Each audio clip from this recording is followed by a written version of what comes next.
the distinguished chief guest, His Excellency Sheikh Mansour bin Khalifa Al Thani, member of the ruling royal family Qatar and chairman MBK Holding Qatar. We welcome you, sir.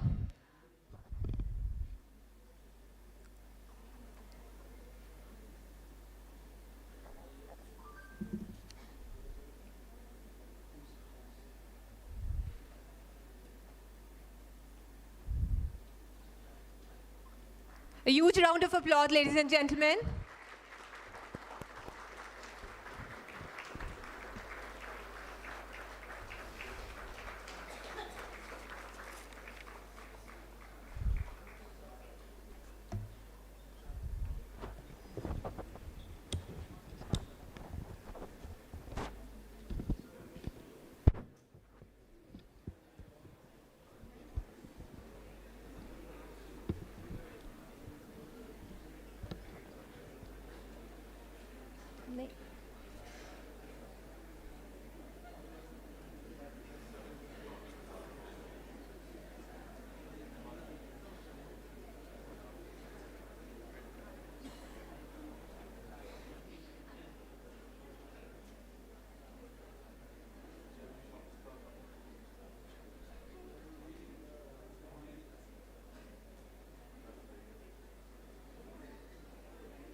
A very good morning, ladies and gentlemen.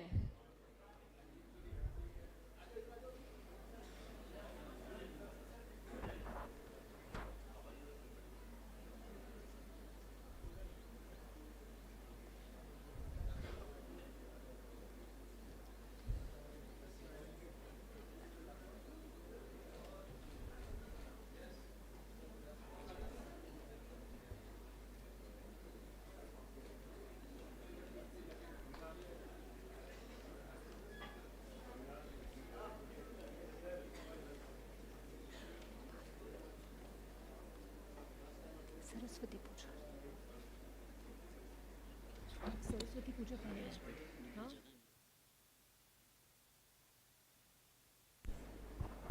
Of this inaugural ceremony, celebrating the pursuit of knowledge and marking the pinnacle of intellectual convergence on this wonderful, blissful, and serene day. With such an august gathering, we are really delighted to have you all here. Ladies and gentlemen, extending a grand and a gala welcome to everyone to this iconic International Conference 2024, PICOM 2024, proudly hosted by Prestige Institute of Management and Research. With hearts full of gratitude and the spirits lifted by a promise of magnificent experience that will unfold as we move ahead with our marvelous journey. It's my utmost pleasure to be your host for this marvelous journey. On behalf of Prestige Group, I, Dr. Pallavi Joshi Kapuria, along with my amazing co-host, Dr. Nidhi Sharma, we are here to extend you all with a wholehearted welcome to all our distinguished luminaries, esteemed delegates, honorable guests, educators, research scholars, and eminent members from the Prestige family. Ya Devi Sarvabhuteshu, Vidya Rupen Sansita, Namastasyai, Namastasyai, Namastasyai, Namo Namaha.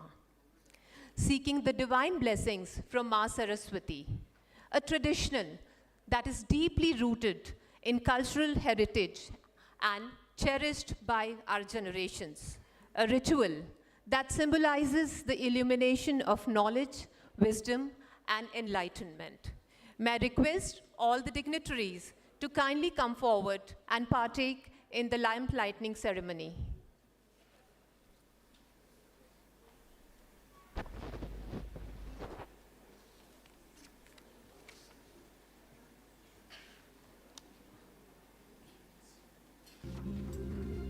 या कुन्देन्दुशोभितवदना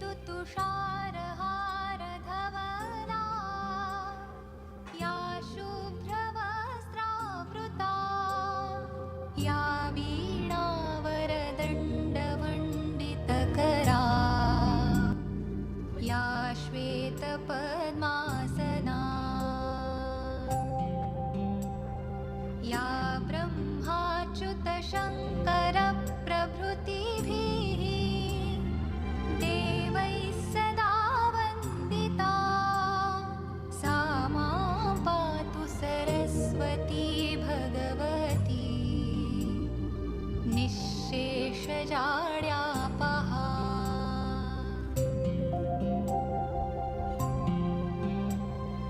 शुक्लां ब्रह्मविचारसारपरमा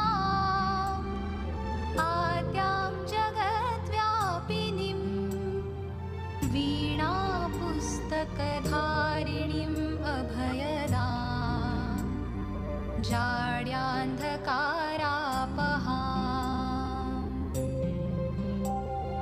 हस्ते स्फाटिकमालिकां विदधतीं पद्मासने संस्थितां वन्दे तां परमेश्वरीं भगवतीं बुद्धिप्रदां शारदाम्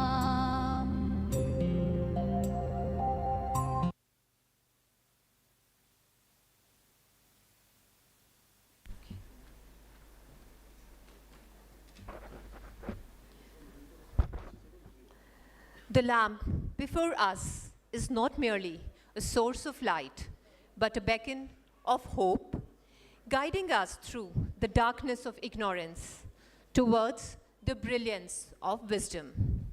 As we all embark upon this wonderful and exciting voyage, may I request all our eminent dignitaries to kindly grace the dais with their benign presence. May I request the volunteers to kindly escort the dignitaries to the dais.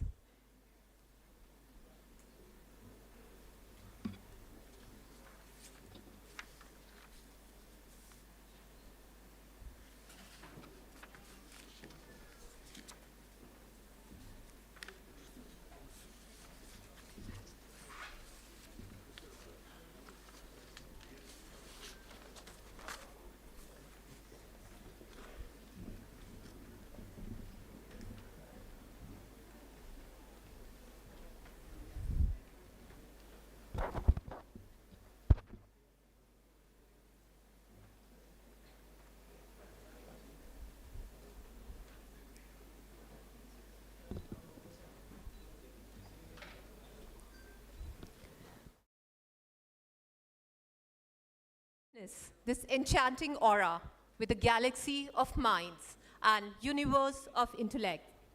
Let's get moving and unlock the symphony of brilliance.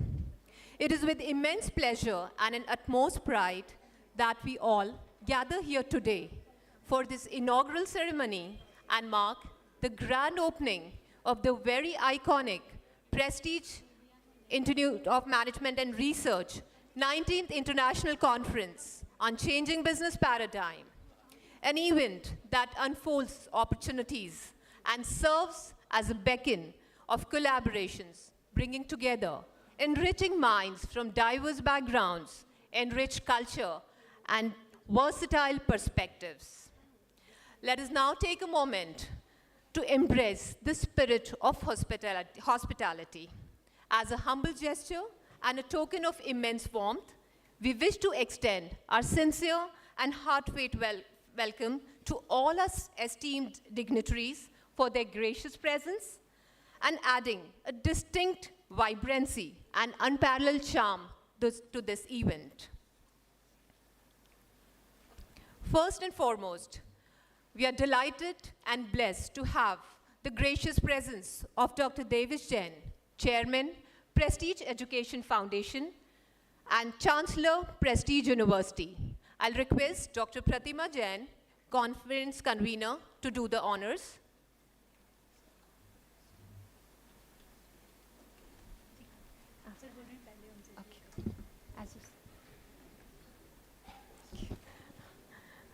I'll request Dr. Davis Jain to extend a floral welcome to our chief guest, His Excellency, Sheikh Mansoor bin Khalifa Al Thani, the member of the ruling royal family, Qatar, and Chairman, MBK Holding, Qatar.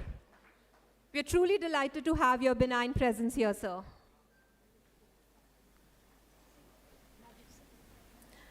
We have our chief guest, Mr. B.S. Nagesh, founder, Trend, and chairman, Shoppers Stop. May I request Dr. Raja Roy Chaudhary, conference chair, to kindly do the honors.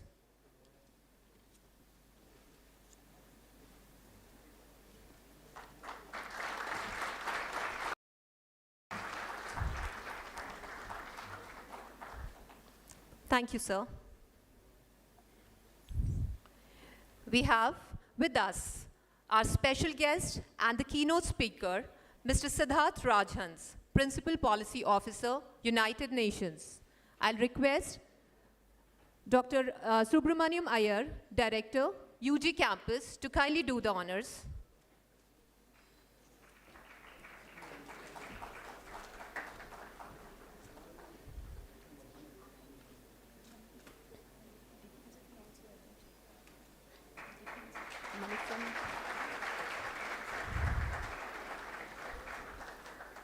Thank you so much, sir.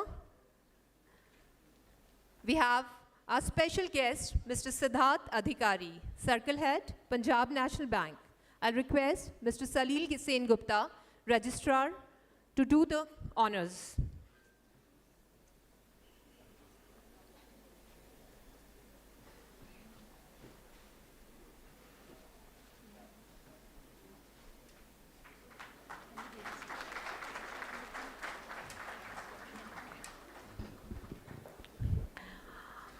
I'll now request Dr. Pratima Jain to kindly extend a deep welcome to Dr. Davis Jain.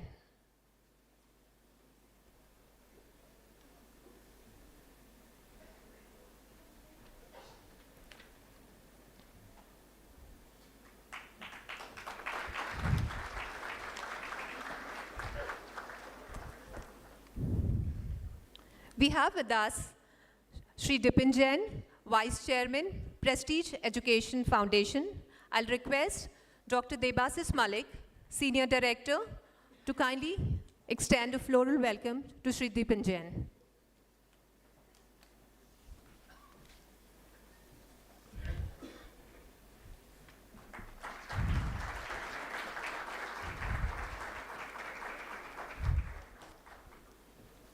We have with us Mr. Avinash Deshpande, Executive Director, MBK Holding, Qatar. I'll request Dr. Chanchila Jain to extend a floral welcome to Mr. Deshpande.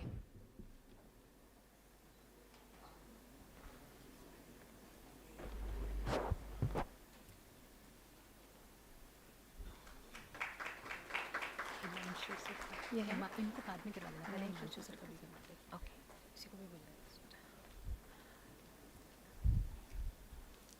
We also have with us Mr. Himanshu Jain, Director, Prestige Education Foundation.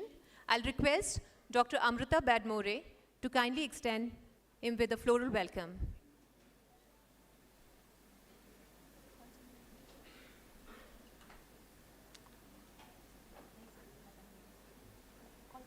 Okay. I'll request Dr. Anukul Haidt to kindly do the honors.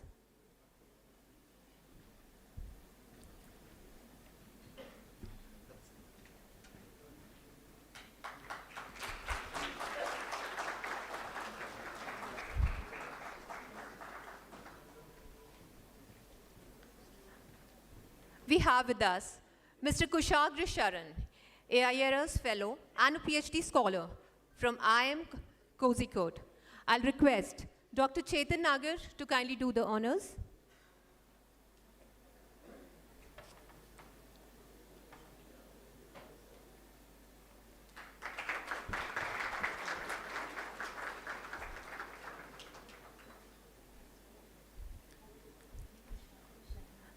We also have with us Mr. Indrajit Goswami, Professor, Alliance University. I'll request Dr. Navratri Dogre to kindly extend him with a floral welcome.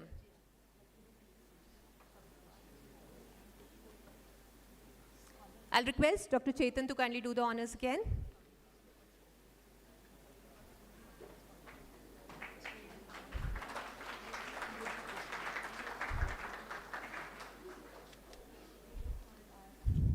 We are also delighted to have the representatives and the group directors from Prestige Group.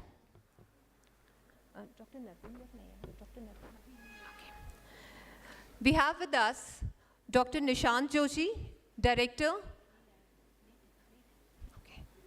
Dr. Bhakar, Director, Prestige Group of Institutions, Bhopal.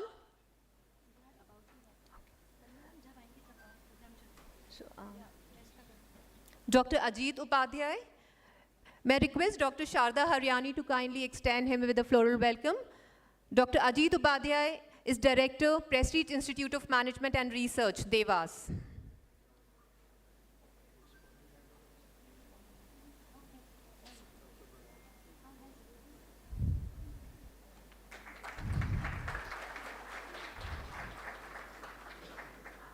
We have with us Dr. Sanjeev Patni, CEO, AIC Prestige. Dr. Pragya Kukeshri to kindly do the honors.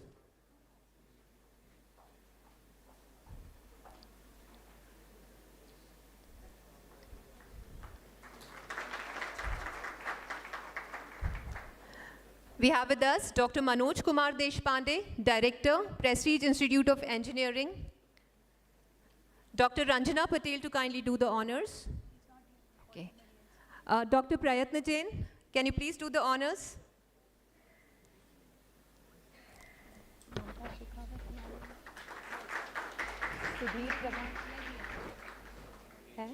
PIGM, he is there. Okay. We have with us Mr. Sudhir Pradhan, Director, Prestige Institute of Global Management. Dr. Manisha Singhai to kindly extend the floral welcome.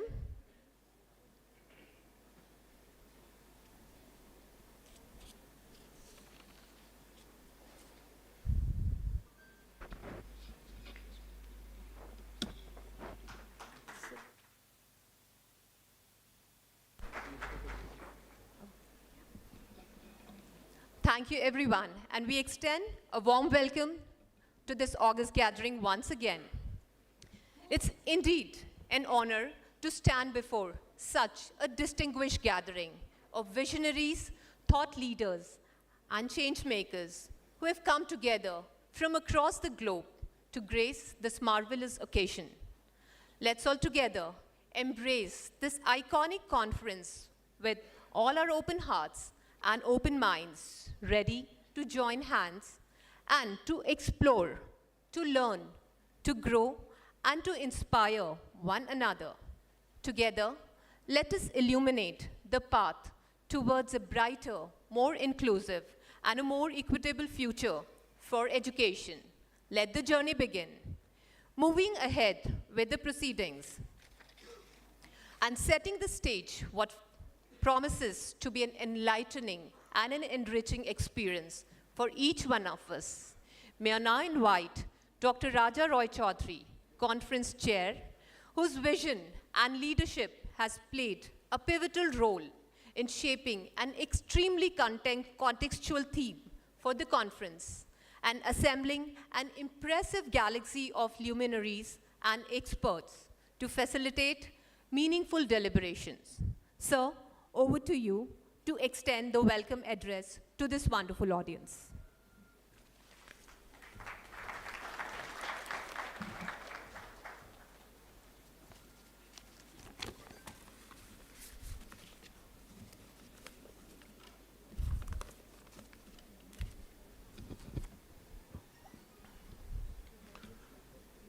Very good morning to all of you. Welcome to the 19th edition of the International Conference at Prestige Institute of Management and Research, Indore. Prestige Institute of Management and Research, popularly known as PIMR, is a journey of transition of emotions, a dream which the legendary Padma Shri Dr. N. Jain had when he embarked on a vision of offering quality education at affordable cost in the central part of India. In hindsight, nothing much has changed, only that we have grown from campus to campus and from a few hundred students to about 15,000 today. We have transcended global borders, and from central India stand connected with Western Europe and the United States of America. From a very humble beginning, we have assumed quality status and have gained NAC A++ and autonomous institutional accreditation. Under the visionary leadership and pragmatic approach of our Honorable Chairman, Dr. Davish Jain, and ably supported by the management team of Shri Dipin Jain, our Vice Chairman, Mr. Himanshu and Mr. Ketan Jain, both young directors and members of the Prestige Education Foundation, the institution is growing at an exponential rate. The theme for today's conference talks about the various business paradigms which are challenged to change when we consider ethics, sustainability, and governance. Sustainability is a paradigm for thinking about a future in which environmental, social, and economic considerations are balanced in the pursuit of development and an improved quality of life. When we talk of ethical sustainability, we ought to think of how humans need to live while also considering their connections with other human beings, the natural world, and the future generations. I sincerely hope all the participating research scholars and faculty community shall dwell in length on the said premise and thought process. Today is a great day at PIMR Indore, as His Highness Sheikh Mansour bin Khalifa Al Thani from the ruling royal family of Qatar comes to India, and that too for the first time in Indore. Thank you, Your Highness, for your gracious presence, and I sincerely hope you would enjoy the conference proceedings and carry home lots of fond memories. We started this dialogue last November, and today we could make it happen. Thank you once again, Your Highness. Thank you, Siddharth Rajhans, a young United Nations diplomacy expert and sustainability enthusiast, for being present today. We would love to hear from you soon. Thank you, Avinash, my dear friend, for coming all the way from Qatar and to participate in the conference proceedings. Thank you, research experts like Dr. Indrajit Goswami and Dr. Kushagra Sharan for accepting our invite to deliberate on contemporary research challenges. Our research scholars and students would find your deliberations useful. A big shout out to our gold sponsor, Punjab National Bank, represented by Circle Head Siddharth Adhikari, Life Insurance Corporation, represented by Mr. Prabhat Kumar, Top Rankers, represented by Mr. Ashish Nayak, and CH Edgemakers, represented by Ajay Bansal. Thank you for your support. It's a great pride for us to have known educationist and institution builder Renu Jain, Madam Vice Chancellor DAVV, who unfortunately is not here but has confirmed her participation for tomorrow's valedictory session. Thank you, Renu ma'am, for believing in us. Last but not the least, this great list of luminaries would not have been completed by someone so great, yet so humble. He is none other than B.S. Nagesh, the doyen of Indian retail and the guru of all gurus. Thank you, my friend, for being with us today. At the end, I wish you all great success in this conference, and I look forward to having you next time. Enjoy, stay blessed. Thank you once again.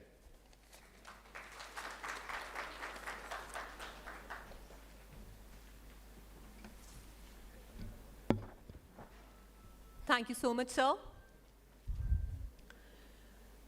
Prestige Group, a name synonymous with excellence, innovation, and integrity, it has been at the forefront for decades. PIMR, the renowned and prestigious business school of Central India, is proud to take forward the immensely rich legacy created by our exemplary leader, a father figure, and founder chairman, revered Padma Shri, Dr. Nemnathji Jain sir. Under his dynamic mentorship, Prestige Group has been on a relentless mission and a humble commitment to deliver world-class education that redefines the learning landscapes and enrich the lives. I take utmost proud to unveil and present before you all the corporate movie of Prestige Group.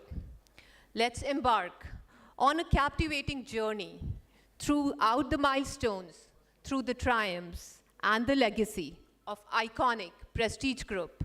May I request the AV team to kindly play the corporate movie of Prestige Group. Educating someone is the noblest effort anyone can do in his lifetime. Prestige Education Foundation was founded with the same motive in the year 1994. In its journey, this foundation is nurturing students from LKG till PhD, with the vision of developing students of society as frontrunners and to contribute towards national development. Prestige Education Foundation runs institutions offering courses in management, engineering, law, media studies, commerce, IT, to name a few. With its glorious voyage of excellence in quality education, research and consultancy, the Prestige Education Foundation now stands at a new threshold with its upcoming Prestige University.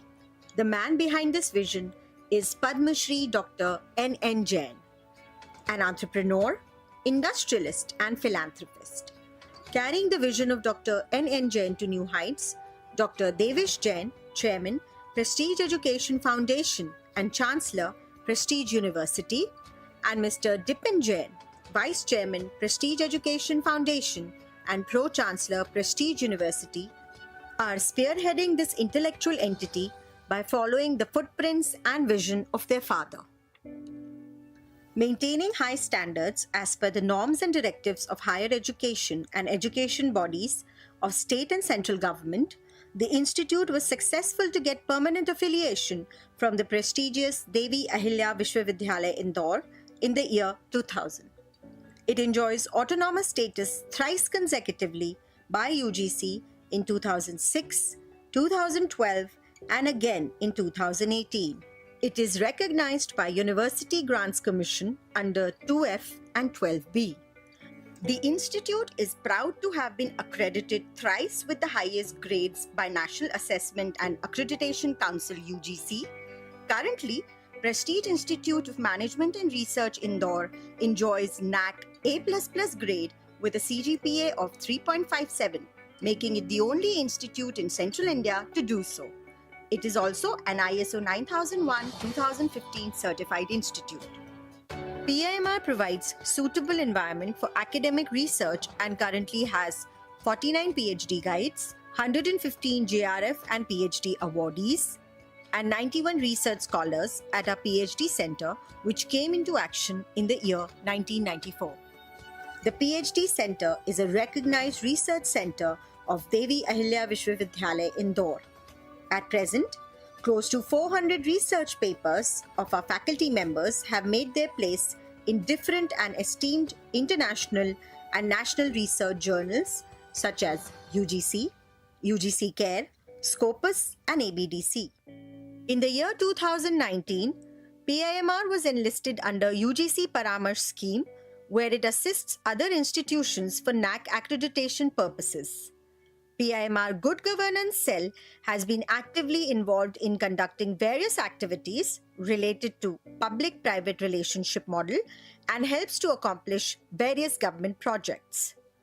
Department of Higher Education and World Bank initiated governance benchmarking project with international standards, in which PIMR Indore is identified as a top-notch institute and has been suggested to offer suggestions and recommendations to other institutions. The year of 2018 brought another milestone for us as the foundation stone of Atal Incubation Center Prestige Inspire Foundation was laid, which is an initiative supported by Atal Innovation Mission, Niti Aayog, and the Government of India. The concept of Prestige Atal Incubation Center is to give a shape with the notion of establishing startups in the agricultural sector of MP region and other promising sectors by budding entrepreneurs. The AIC currently has 12 startups that have won numerous awards at international and national levels. Beginning with 400 in 1994, the student strength now stands at over 5,000 and continues to rise in postgraduate courses, MBA full-time, MBA Financial Administration, MBA Marketing Management, MBA International Business, MBA Personnel Administration, MBA Advertising and Public Relations, Master of Mass Communication. The institute also offers BWalk, Bachelor of Vocational Studies, in Banking and Financial Services and E-commerce and Digital Marketing. In undergraduate courses, BBA, BBA Foreign Trade, BCA, BCom Honours, BA JMC, and in law courses, BA LLB Honours, BCom LLB Honours, BBA LLB Honours, LLB Honours, LLM. The institute also offers a range of certification programs. Complacency leads to stagnancy. The institute continuously evaluates itself through participation in various external rankings conducted by external agencies. The institute has been consistently ranked in top business schools of India on a variety of parameters. The institute supports and promotes a range of developmental programs for faculty members and has successfully conducted many faculty development programs, research methodology workshops, curriculum development workshops, case study workshops, and international conferences ever since its inception. We are proud to host a galaxy of experts, luminaries, and delegates cutting across industries and sectors who have blessed, motivated, and inspired our students with their knowledge, experience, and expertise. PIMR's Research Consultancy and Training Wing conducts MDPs, EDPs, and many training programs for industry and several departments. Under the umbrella of best practices, PIMR prides itself in providing the students a holistic center, road track club, PIMR literacy mission, and our flagship program Rahat, a health camp organized to serve community. Anubhuti and village adoption are at the forefront of our endeavor to contribute meaningfully towards social causes. A sound infrastructure is one of the most crucial elements for creating a sound learning environment within an institution. Keeping this in mind, the institute has been maintaining its advanced infrastructure such as e-library, dedicated English language lab, computer-based simulation lab, and a well-equipped media studio that caters to all the requirements of film and television production. All these have led to the creation of award-winning productions. Department's community radio and Prestige International Film Festival help media students to get contemporary exposure. Apart from classroom teaching, the institute provides an array of activities and engagement initiatives for students. E-Shakti, a student-driven event, was a joint initiative of Madhya Pradesh Agency of Promotion of Information Technology, Bharti Airtel Limited Airtel, and Prestige Institute of Management and Research, which empowered 120,000 women of Madhya Pradesh by making them computer literate. Regular series of institute industry interactions, student-driven clubs, Central India's biggest youth festival Manthan, are all platforms for students in the direction of experiential and hands-on learning. With our students, we have successfully achieved Guinness World Record of largest backward walk and many other records. We are proud about our supportive and meaningful MOUs with foreign universities and institutions such as Munich Business School, Munich, Germany, London School of Business and Finance, Singapore, Federal Polytechnic, Oko, Anambra State, Nigeria, International Latin University, Argentina, Poltava University of Economics and Trade, Poltava, Ukraine, NEFU University, Yakutsk, Russia, Synergy University, Moscow, Russia, Florida International University, United States of America, in Rushford Education Group, Rushford Business School, Switzerland, Berlin School of Health Sciences, Berlin, James Lind Institute, Switzerland, to name a few. We also maintain a list of strong linkages and professional MOUs with industry. The Institute offers global exposure to students through its international linkages in the forms of international internships, industrial visits, foreign certification programs, and short training courses. An institute is known by its students and their success stories. Placements at PIMR have been outstanding, attracting recruiters from diverse sectors. Alumni are the real brand ambassadors, and our institute feels immensely proud of PIMR alumni who are creating milestones in their respective fields. Having made their footprints domestically and globally, our alumni are associated with top leagues across industries. The next milestone in this enriching and engaging journey for PIMR is to be a degree awarding institute.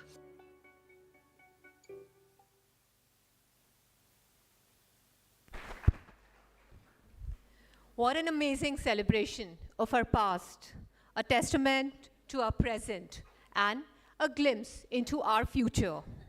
From our humble beginning to our global footprints, this movie chronicles our unwavering dedication to excellence and our relentless pursuit of innovation under a visionary leader. It is my distinct honor to introduce you all to the visionary leader.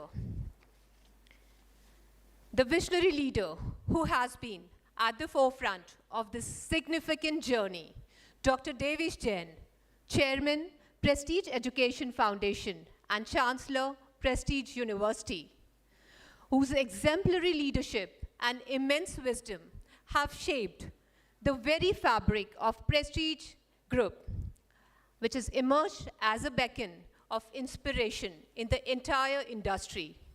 His resolute leadership and unwavering commitment to excellence have propelled Prestige Group to the new heights of success and innovation. May I request the AV team to showcase the incredible journey of Dr. Devesh Jain, who has set remarkable benchmarks of excellence in our industry. AV team, kindly play the AV. Dr. Devesh Jain, Chairman, Prestige Education Foundation, Chancellor, Prestige University, President, Prestige Group of Industries, National President, Center for Education Growth and Research, New Delhi. Dr. Jain is a dynamic and forward-looking industrialist who has inherited the vision and foresight of his illustrious father, Padma Shri awardee Dr. N.N. Jain. He earned his MPhil degree and PhD from the Open International University for Complementary Medicine in affiliation with Zoroastrian College in the special consultative status of UNESCO, and later conferred with the SC honoris causa and then with the Lit honoris causa. Dr. Jain has been conferred with various national and international awards for his distinguished contributions in the fields of agribusiness, industry, and education. He has recently been honored with Jain Ratna Award in June 2023. He is recipient of an iconic educationist and agri-business leader of India 2023 award by Integrated Chamber of Commerce and Industry. Besides this, he was felicitated with the prestigious National Award Atal Shastra Markanomi, Doy of the Industry and Economy, for his yeoman contribution to the agronomy, soya industry and education sector in November 2022.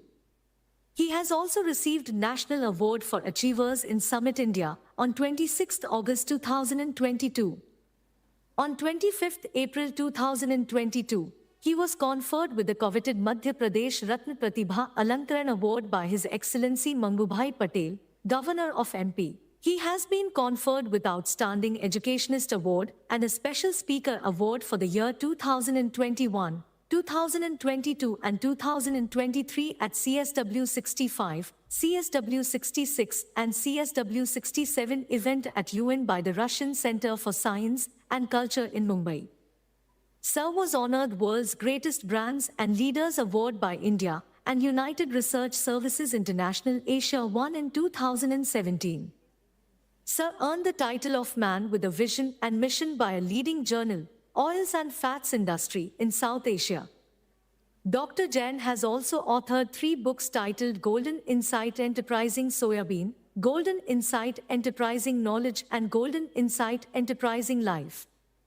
He is also invited as keynote speaker at numerous national and international forums. Sir is a great thinker, an educationist, and a social motivator.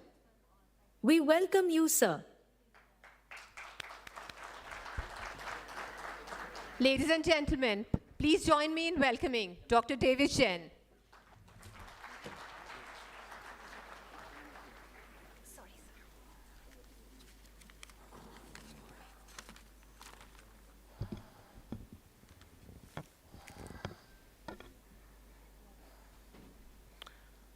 Namaskar, and a very delightful morning to one and all.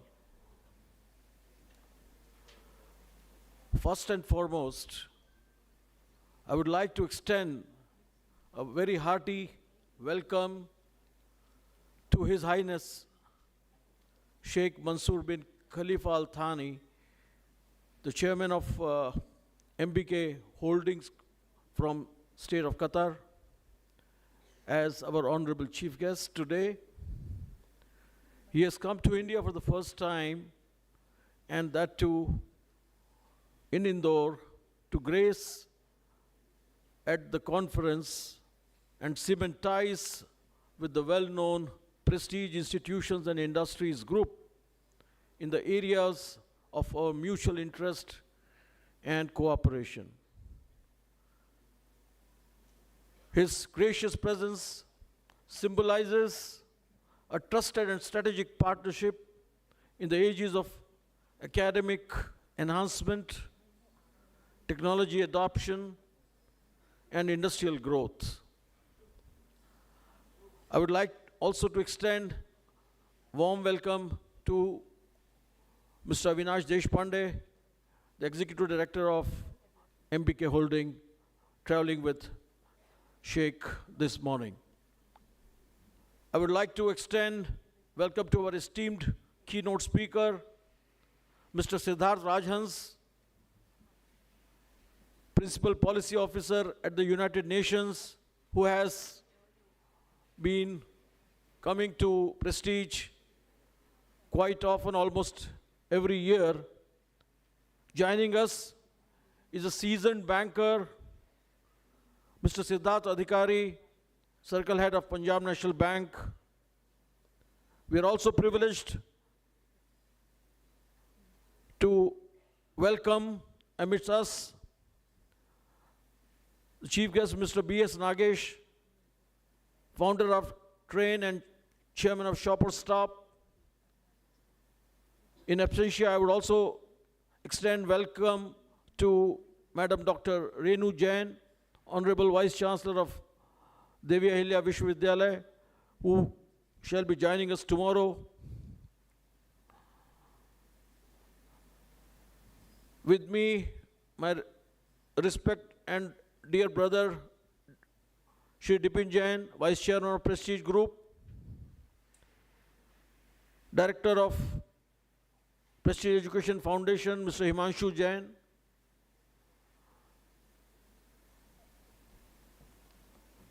our conference chair, Dr. Raja Raj Chaudhary, Senior Director, Prestige Institute of Management and Research, Dr. Devashish Malik, Director of our UG campus,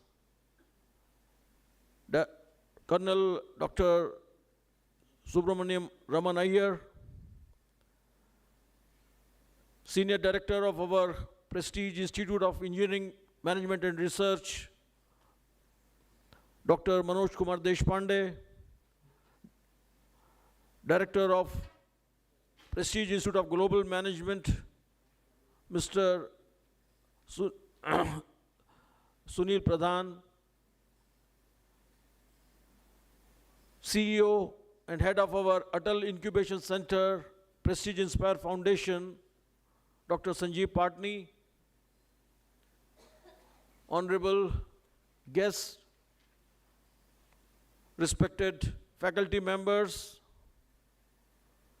and our young Prestigians. Today we are blessed with the distinguished presence of luminaries who epitomize excellence and innovation in their respective fields. On behalf of Prestige Education Foundation and my revered father, the founder of Prestige Group, Padma Shri Dr. N. Jain, who has sent his greetings and blessings for every one of us, I welcome you to this 19th PIMR International Conference in Indore, India. I do hope this conference will serve as a vital forum for researchers, academicians, practitioners, policymakers to converge and deliberate on the theme of this conference.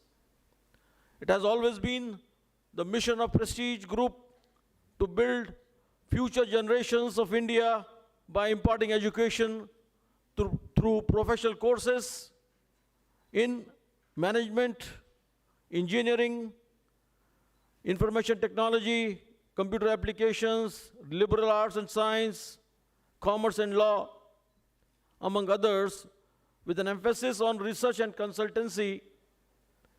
With this responsibility, we are here to reflect upon the ever-evolving landscape of business, where we find ourselves at a pivotal juncture.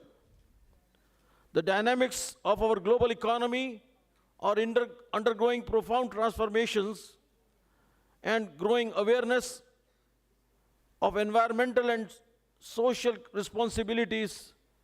Therefore, in the face of such changes, it becomes imperative for us to, as corporate leaders, policymakers and educationists, to not only adapt but also to proactively shape the future.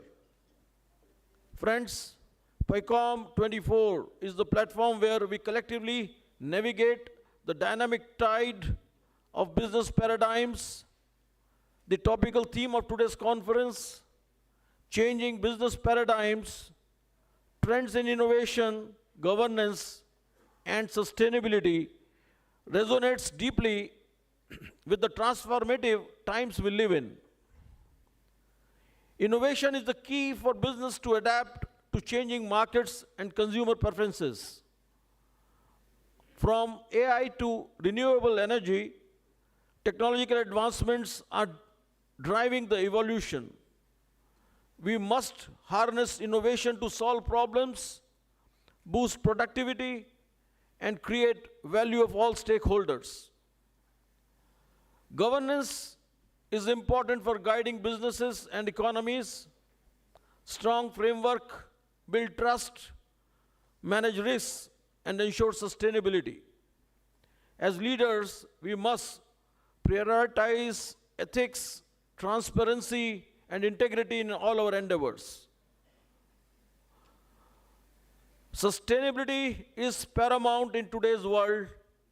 Addressing climate change, resource depletion, and social inequality, businesses must adopt sustainable practices for environmental impact reduction, social equity promotion, and long-term viability.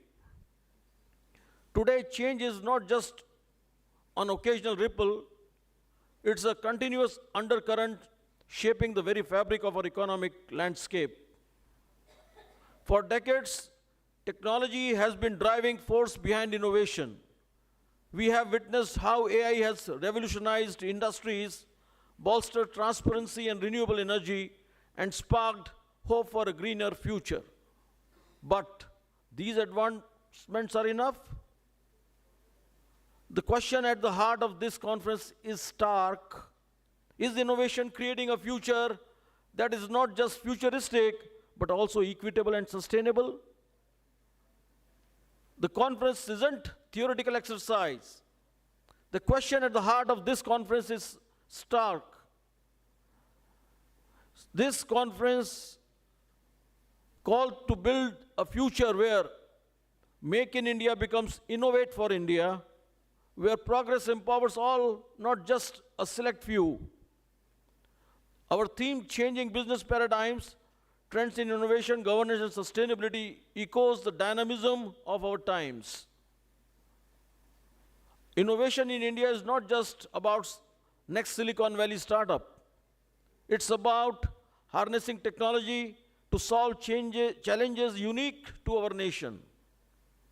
Consider, for instance, the rise of Bharat Agri, a platform empowering small farmers with real-time market data and personalized crop advisory,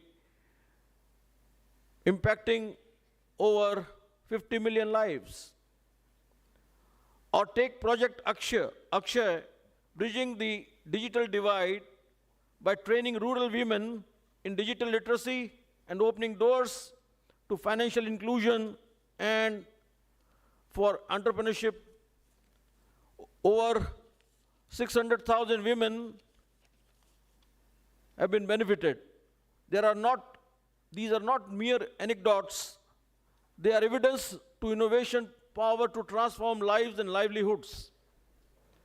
Innovation needs ethical governance as it compasses frameworks like SEBI's reporting guidelines, incentivize responsible practices, bridging economic gain with societal well-being. It's about trust, not just compliances, for a thriving business ecosystem. But true transformation demands inclusivity. India's demographic dividend, with its young aspirational population, cannot be harnessed without empowering all. Look at Prestige Education Foundation's Educate Girls initiative, which provides scholarships and mentorship to thousands of girls from underprivileged communities, opening doors to quality education and unlocking their potential. Studies by Niti Aayog, Government of India, show that diverse teams outperform homogeneous ones, and inclusive growth unlocks the full potential of our markets. Imagine the untapped talent and vibrant ideas waiting to be unleashed when we empower all segments of society to participate in the innovation ecosystem. Traditionally, businesses thrive on competition, but today's challenge demands collaboration. Open source medical research, clean energy ventures, and corporate NGO partnerships are practical solutions. Successes means shared value creation, addressing societal and environmental issues alongside the profitability.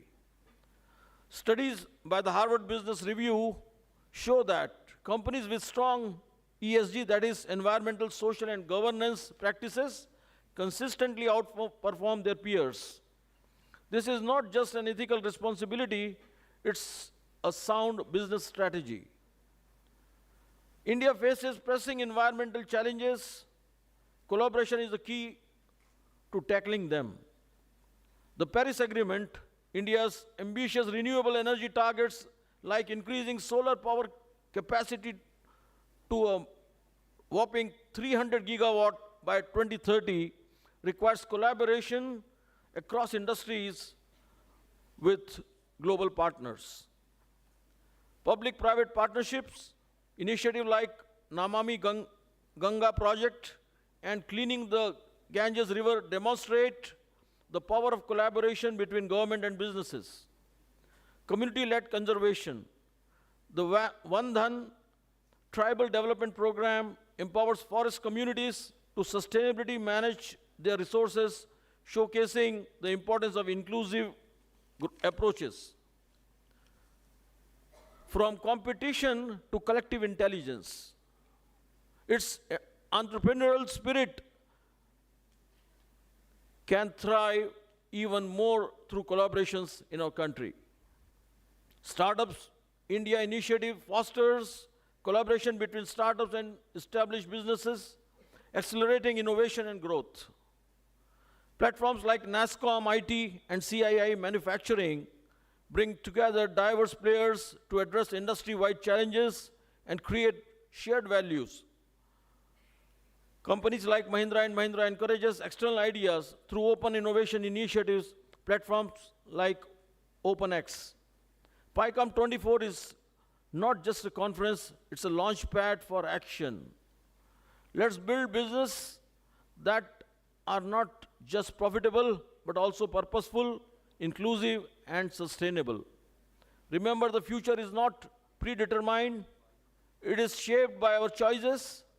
Let us choose wisely, choose collaboratively, and choose to build the future where our innovation empowers governance ensures equity, and sustainability becomes the cornerstone of our progress.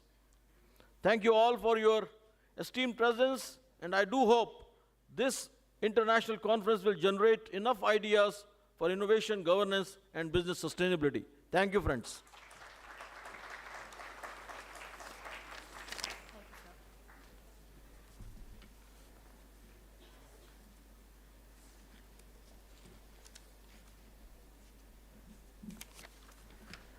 Thank you, sir, for your inspiring address and for sharing your invaluable insights with us today.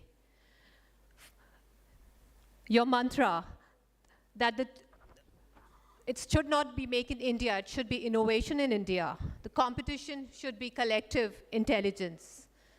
And the choices should be shaped by us, shaped wisely and shaped collectively.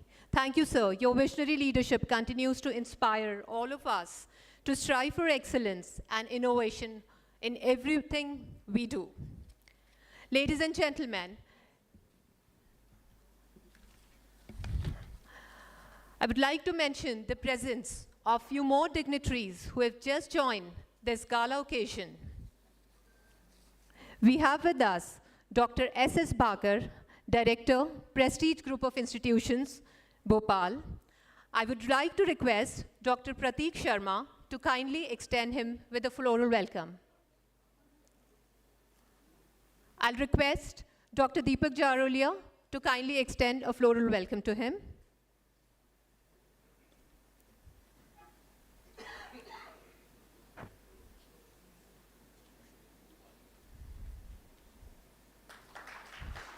Thank you so much for joining us, sir. We also have the presence of Mr. Prabhat Kumar Sahu, SDM, LIC. I would like to request Dr. Priyamvada Tiwari to kindly extend Mr. Sahu with a floral welcome.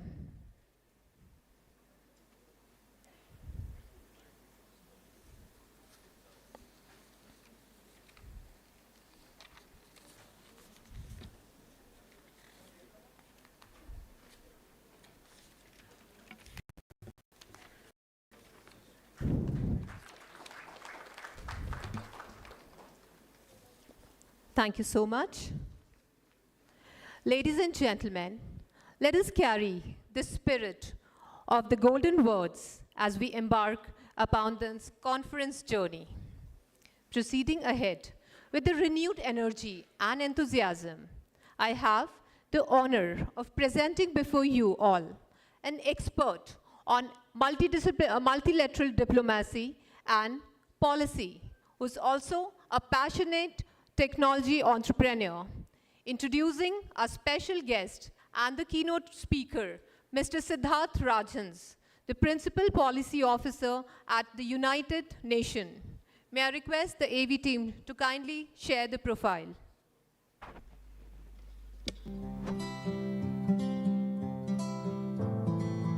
Siddharth Rajhans, Principal Policy Officer, United Nations, New York. Siddharth Rajhans is an international diplomat, a world-renowned multilateral diplomacy and public policy expert, a Harvard-educated first-generation technology entrepreneur and investor, management thought leader, and a distinguished TED speaker. Currently, Siddharth is posted with the MEA in New Delhi on deputation from the UN. Siddharth is shaping India's diplomatic voice and foreign policy.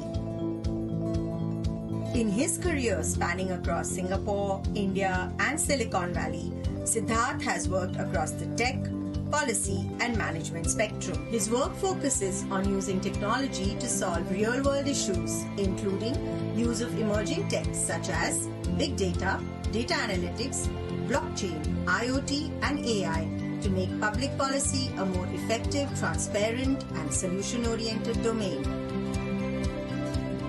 Siddharth is often regarded as a management thought leader, having delivered research papers and keynote speeches in over 600 conferences, summits, and conclaves. He has been awarded at many IIMs, IITs, NITs, and universities across India. As a keynote speaker, some of his major platforms in the international speaking circuit are TEDx, IEEE Annual Congress's opening keynote in 2019 and 16, and many more.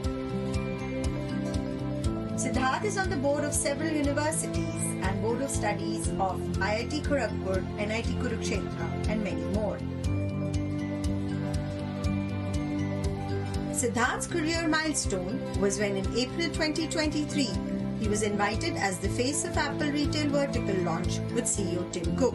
He was the first person to inaugurate the Apple flagship facility in India with CEO Tim Cook on the special invitation of Apple's team in Cupertino in recognition of Siddharth's association with Apple and having nurtured the Apple developer community in India. We welcome you, sir.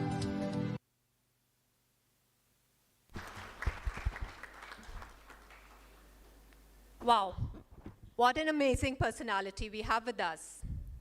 I would like to mention a milestone of his career when he was invited to inaugurate Apple's retail vertical in India with CEO Tim Cook.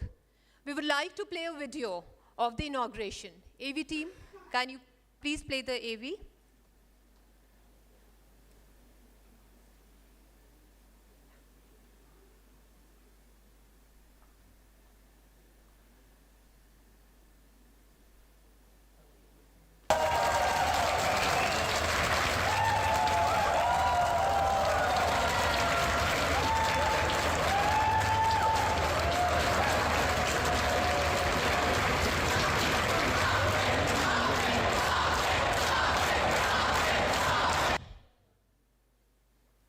Wow, what an incredible personality we have with us. So we have with us the Siddharth Rajans. Over to you, sir. So, good morning, everyone. Thank you so much, PIMR, for having me on a stage like this. I'm really happy to see a lot of familiar faces here. So, my regards to Chairman Davis Jain, sir, for having me, the chief guest of the occasion, Sheikh Saab, for flying in all the way from Qatar. Thank you for gracing this occasion. Vice Chairman Dipin, sir, Ketan and Himanshu, sir, whom I have not met personally, but seen for the first time. Along with them, the chief guest, B.H. Nagesh, sir, from Shoppers Stop, Raja Rai Chaudhary, sir, and Siddharth Adhikari, sir. And along with them, a lot of my dear friends, mentors, and professors whom I've had the absolute privilege of collaborating with, including Ajit Upadhyay, sir, Ashima madam, Nidhi madam, and a lot of other incredible people. Nishan Joshi, sir, who just dropped me a WhatsApp text that he couldn't make it to Indore today because he's in Delhi today. Thank you so much for having me. It's an honor and privilege to be able to address PICOM-24 on this illustrious occasion. The topic for today about innovation, governance, and sustainability, it is something that the government is heavily banking on right now. This entire concept of where we stand today, my friends, it takes me to a thing that happened last year, the G20 summit, something that each one of you was aware of. Even my auto driver in Delhi, when I was on my way to Pragati Maidan, because of the security issues, my car couldn't go beyond a point. Even he knew that there is something called as G20 happening, जिसमें काफी बाहर देश के leader लोग आए हैं, he told me. And that's what G20 did. The concept of Jan Bhagidari or citizen engagement made sure that a thing like G20 was in the know-how of every single individual from whichever segment of the society they were in. And during this G20, mere dosto, there was a term that got attached to India. It was the voice of the global south. And it is something that a lot of journalists told me that they have heard it for the first time in diplomacy, a country being heralded as the voice, as the representation of the global south. So what is this global south jiska hame voice kaha ja raha tha? So this is the entire southern hemisphere. A large part of the world today, including the entire southern hemisphere, comprises of nations that are underdeveloped or developing. Always the so-called developed nations have been in the northern hemisphere. From US to most parts of Western Europe to Canada, all of these countries have been in the northern hemisphere. The southern hemisphere includes a large landmass known as the African Union, of which we were responsible for having it inducted into the G20, thereby making it G21 from this year onwards. Similarly, the entire South American continent, and a large part of what we call as the Southeast Asian nations. All of them, with the exception of Singapore, Malaysia, Australia, and New Zealand, all of them are largely underdeveloped or developing. So they were looking up to us to be a voice for them, to give them representation on a global platform.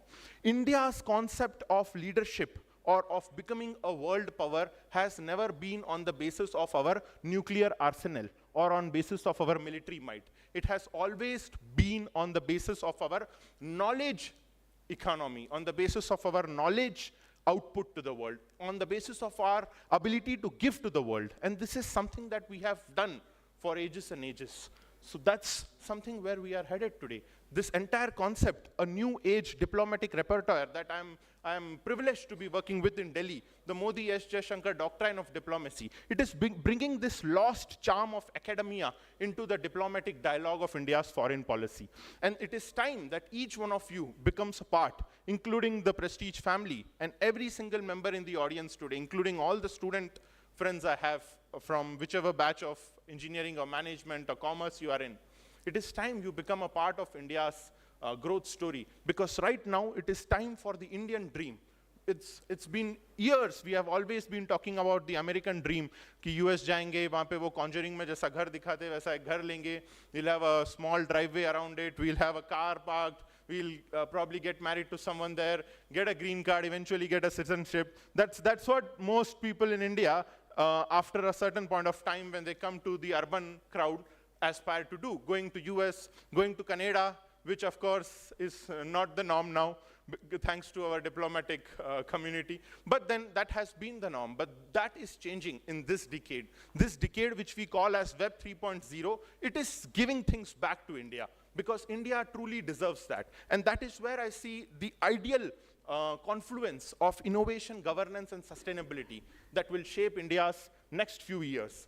The current world order with all of these developed nations, jitne bhi hain, there's a whole lot of conflict going on. In the UN headquarters in New York, jab aap enter karte ho reception mein, there's a board there that says the daily military expenditure of the world. You know what's the amount?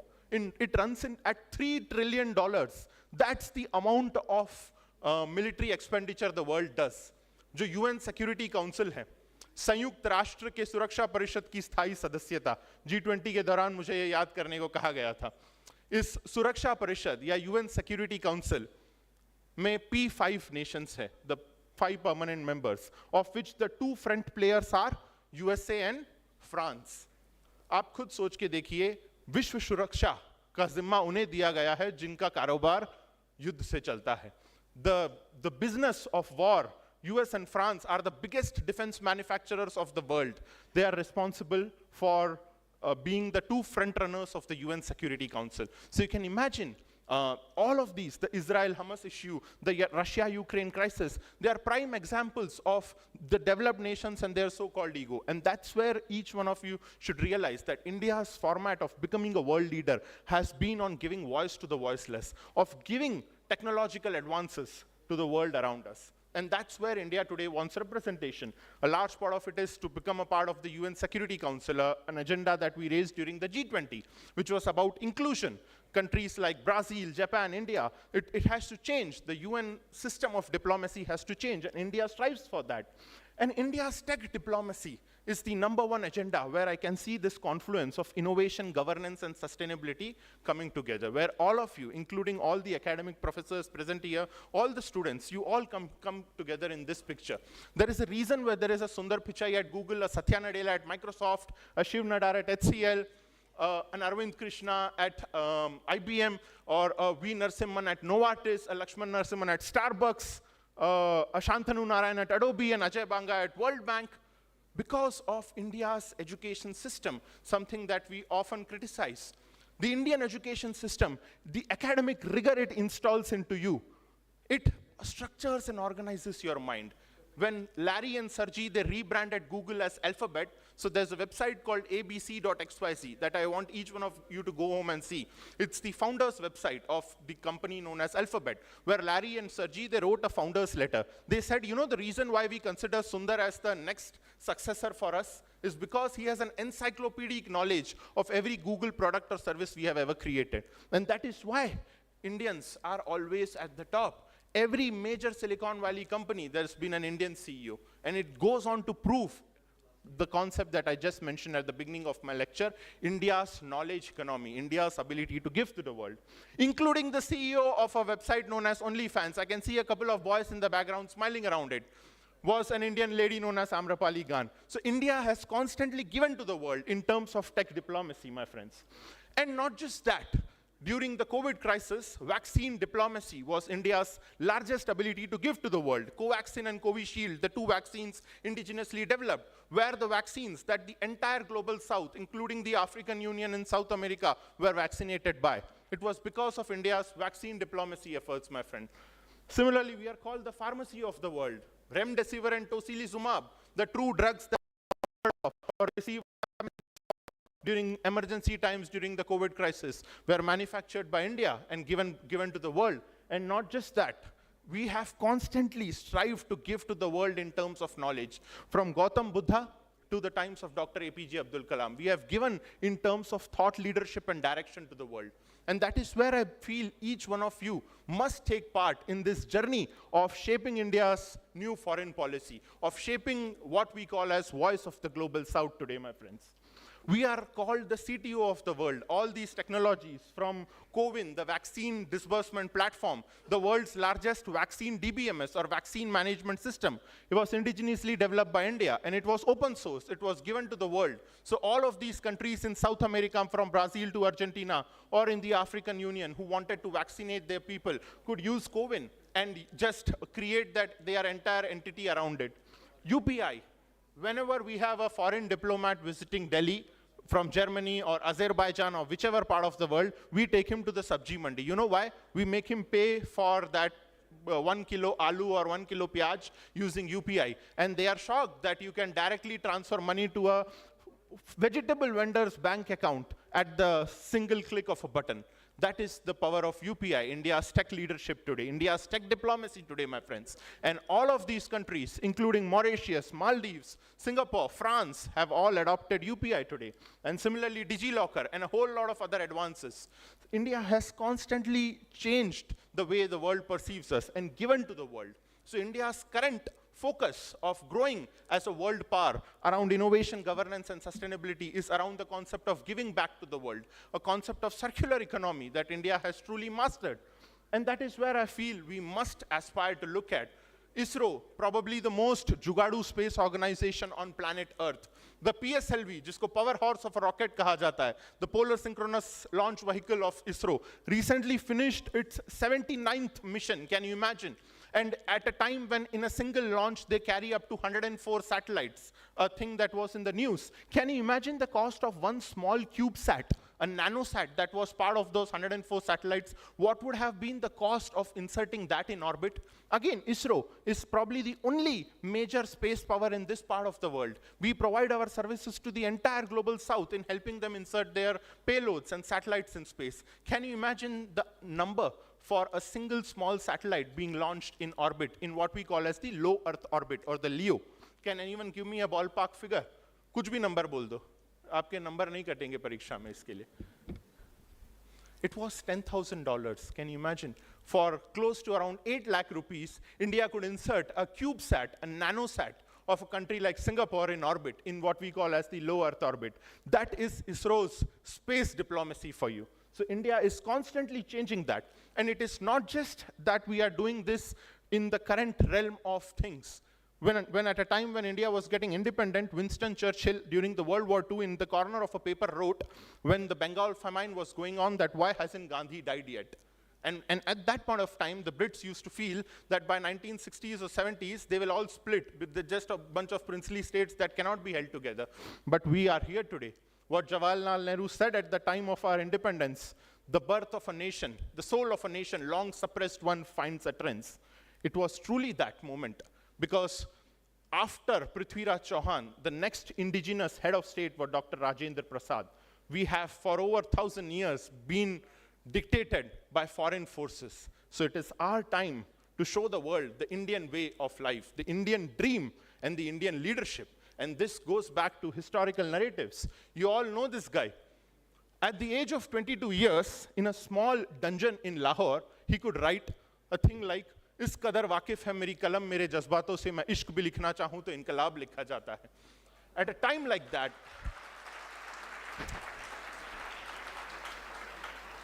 you know this guy, Srinivas Ramanujan, at a time when the Britishers were subjugating us, they had to recognize an Indian as a fellow of the Royal Society. During the First World War from 1914 to 1918, when Ramanujan landed at the Great Trinity College in Cambridge, there was a concept that challenged all of mathematics around the world called combinatorics, or a domain called as partitions, the number of ways you can add up to a certain number. So if P of x is equal to n, where P of x, where x is the number you plug in, and n is the number of partitions. Partitions kahe to, the number of ways you can add up to a certain number or express a number additively. For instance, P of 4 is equal to 5. There are 5 ways you can represent the number 4. Kaise? 1 plus 1 plus 1 plus 1. Dusra 2 plus 2. Tisra 2 plus 1 plus 1. Chautha 3 plus 1. And panchwa, the number 4 itself. So there are 5 ways you can represent the number 4. But what if I wrote P of 2948 or P of 5946? How many ways can you represent the number 5496? Probably a billion ways. So there was a professor called Major McMahon who was an expert in combinatorics. He said he would do it by painful rigor of hand. He would take months together and come up with the partition value. Ramanujan took up that challenge. Within 1 week, Ramanujan gave a formula, which is called the Ramanujan-Hardy partitions formula. You plug in the number and out comes the result. And that's how fast Indian mathematics has dominated the globe. At a time when the Britishers were subjugating us, Ramanujan was conferred the Fellow of the Royal Society for his indigenous contributions to mathematics in terms of pure knowledge and merit. This lady has never been spoken of at any forum till now. This is Durga Bhabhi, the same Durga Bhabhi who was with Bhagat Singh at the time of his escape from Lahore, when Bhagat Singh donned the famous hat, removed his dadi, removed his pug. At that time, there was a lady, probably the only female revolutionary in the annals of world revolutionary history, lived until 1999, and not a lot of us know about her. So it is time we reconnect with our roots, from Homi Bhabha to Vikram Sarabhai, who have contributed some of the greatest known institutions in India, from ISRO to BARC to IIM Ahmedabad. All of them, we owe a lot to people who have built this country, including Nandan Nilekani Saab, builds Infosys, is probably the CTO of India, they say, goes on to build UIDAI, Unique Identification Authority of India, builds Aadhaar, from there goes to the National Payments Corporation of India, and builds the world's largest, most sophisticated money disbursement system known as UPI. And that is where India's tech diplomacy today is headed, my friends. And that is where I leave this forum open for the way ahead. Because this decade is India's decade, Web 3.0. जब हम Web 3.0 की बात करते हैं, उसके पहले एक Web 2.0 आया था 2011 से 20 का, और उसके पहले एक Web 1.0 आया था मेरे दोस्तों 2000 से 2010 का. लोग ये भूल जाते हैं कि उस Web 1.0 के जन्म में भी एक इंडियन का हाथ था. The late Professor Rajiv Motwani, a professor of computer science at Stanford University, who was a PhD guide, very much like my friend Dr. Ajit here, and his doctoral students at that point were two children known as Larry and Sergey Brin. They said that Professor Rajiv Motwani has a concept called page rank algorithm. Let us go ahead and create a project around it. They called the project Google, the world's largest search engine ranking system based on the page rank algorithm of Professor Rajiv Motwani. So the very birth of the internet, the very gateway to the internet, there was also an Indian at that point who was present, again challenging the status quo around innovation, governance, and sustainability. So with that, I leave the forum open for you guys. With PICOM-24, we have created a great discussion around these concepts, because this is India's decade, what India has classically contributed and what India aspires to give in the way ahead. It all depends on you. So with that, I'll leave the stage, and I'll leave it open to my esteemed colleagues on the dais to contribute their thoughts. Last में बस यही कहना चाहता हूँ कि अब भी जिसका खून ना खौला खून नहीं वो पानी है, जो देश के काम ना आए वो बेकार जवानी है. धन्यवाद.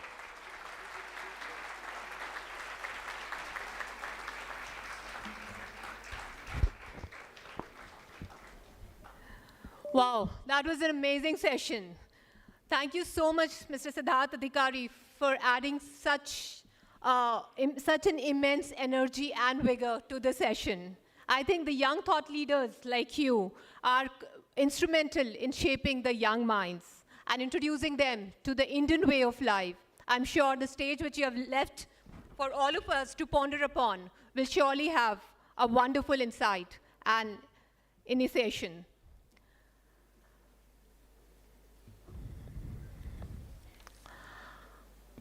Taking ahead the journey of PICOM 2024, I would like to introduce you all to our special guest, who's yet another brilliant mind. Our special guest, Mr. Siddharth Adhikari, who's the Circle Head, Punjab National Bank. May I request the AV team to kindly share his profile with all of us?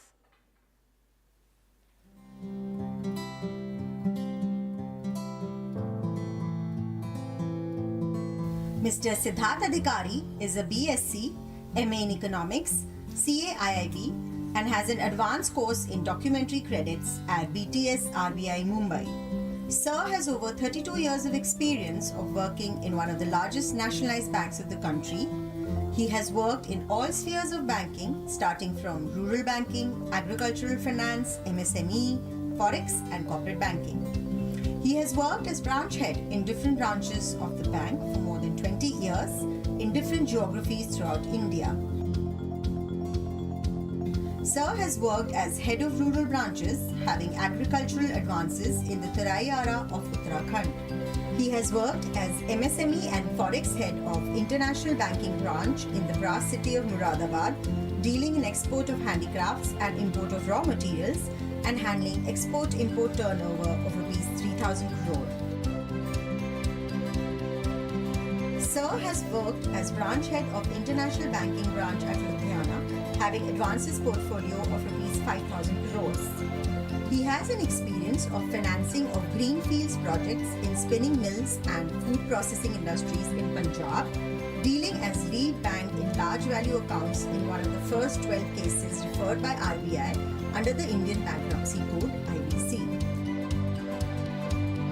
Sir has worked as zonal head of audit office dealing in statutory concurrent audit of more than 300 branches, dealing with investigations of large value fraud accounts.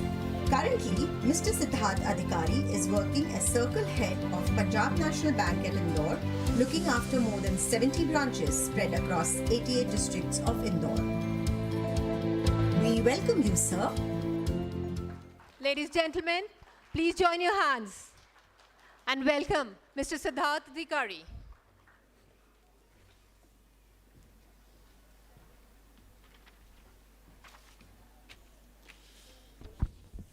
Thank you, Dr. Palvi. In fact, your AV team has exaggerated it to such an extent. There's nothing like that. Honorable Chief Guest, His Excellency Sheikh Mansoor bin Khalifa Al Thani, Chairman MBK Holding, Qatar. Honorable Chief Guest, Mr. B.S. Nagesh, Founder Terrain, Non-Executive Chairman, Shoppers Stop. Chairman, Mr. Devesh Jain, Prestige Education Foundation. Distinguished guests sitting on the dais, learned professors, ladies and gentlemen, boys and girls. Very good morning, good afternoon.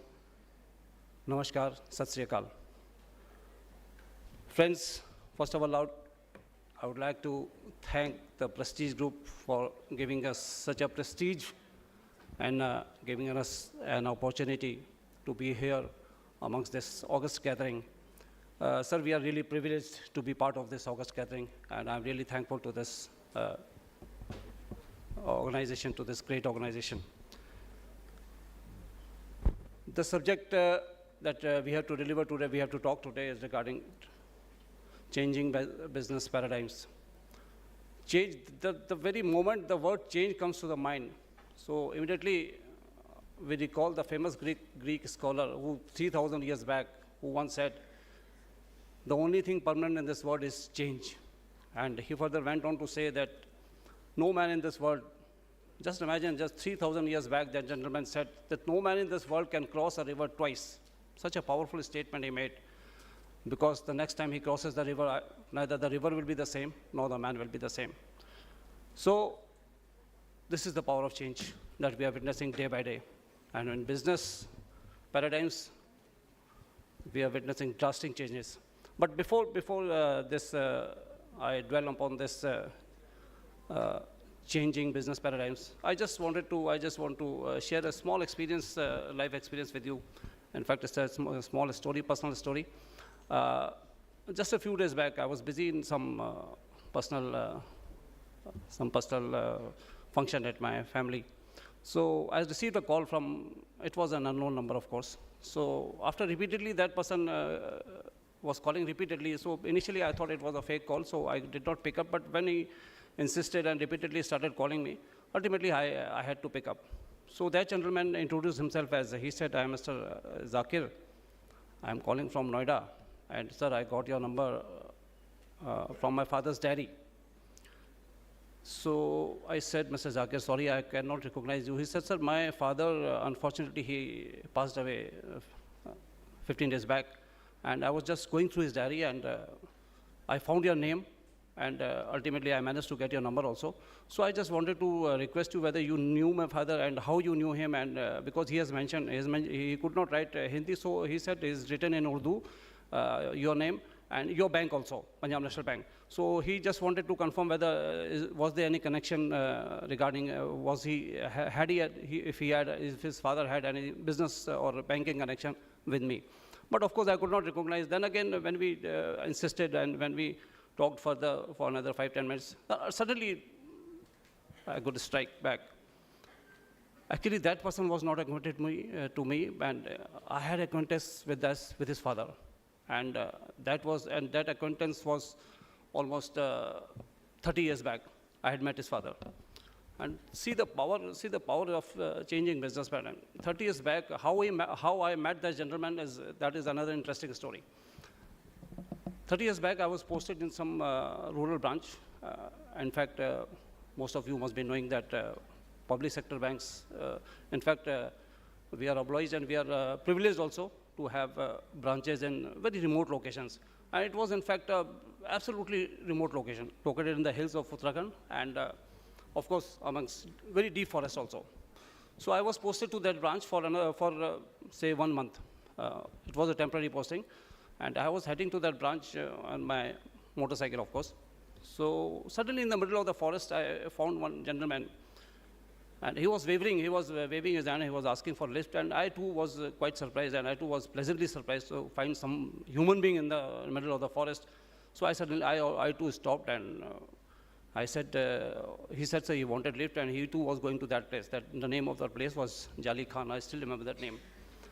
He said he wanted to go to Jali Khan, and if I could help him. I said, of course. I was waiting for someone to have company, because someone had told me before I started my journey, someone had told me that the area is infested with wild tigers also, and sir, be very careful, wild tigers, wild animals, of course. So I was very frightened also. So he sat down, and he was carrying one big portly, he was a big portly of goods with him. And it was very difficult for us to travel on a bike along with that luggage he was carrying.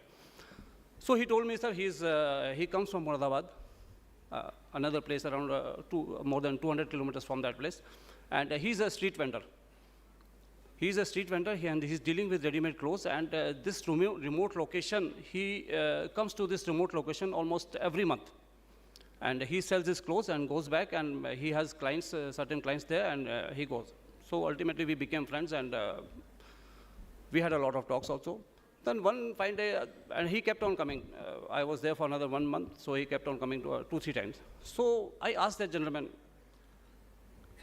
Muhammad Qasim, he was. I asked that Qasim, yaar, Qasim ji, ek baat batao, matlab you come to such a remote location and you come on foot, and how is it that you are not able to, after you are doing business for such a long time?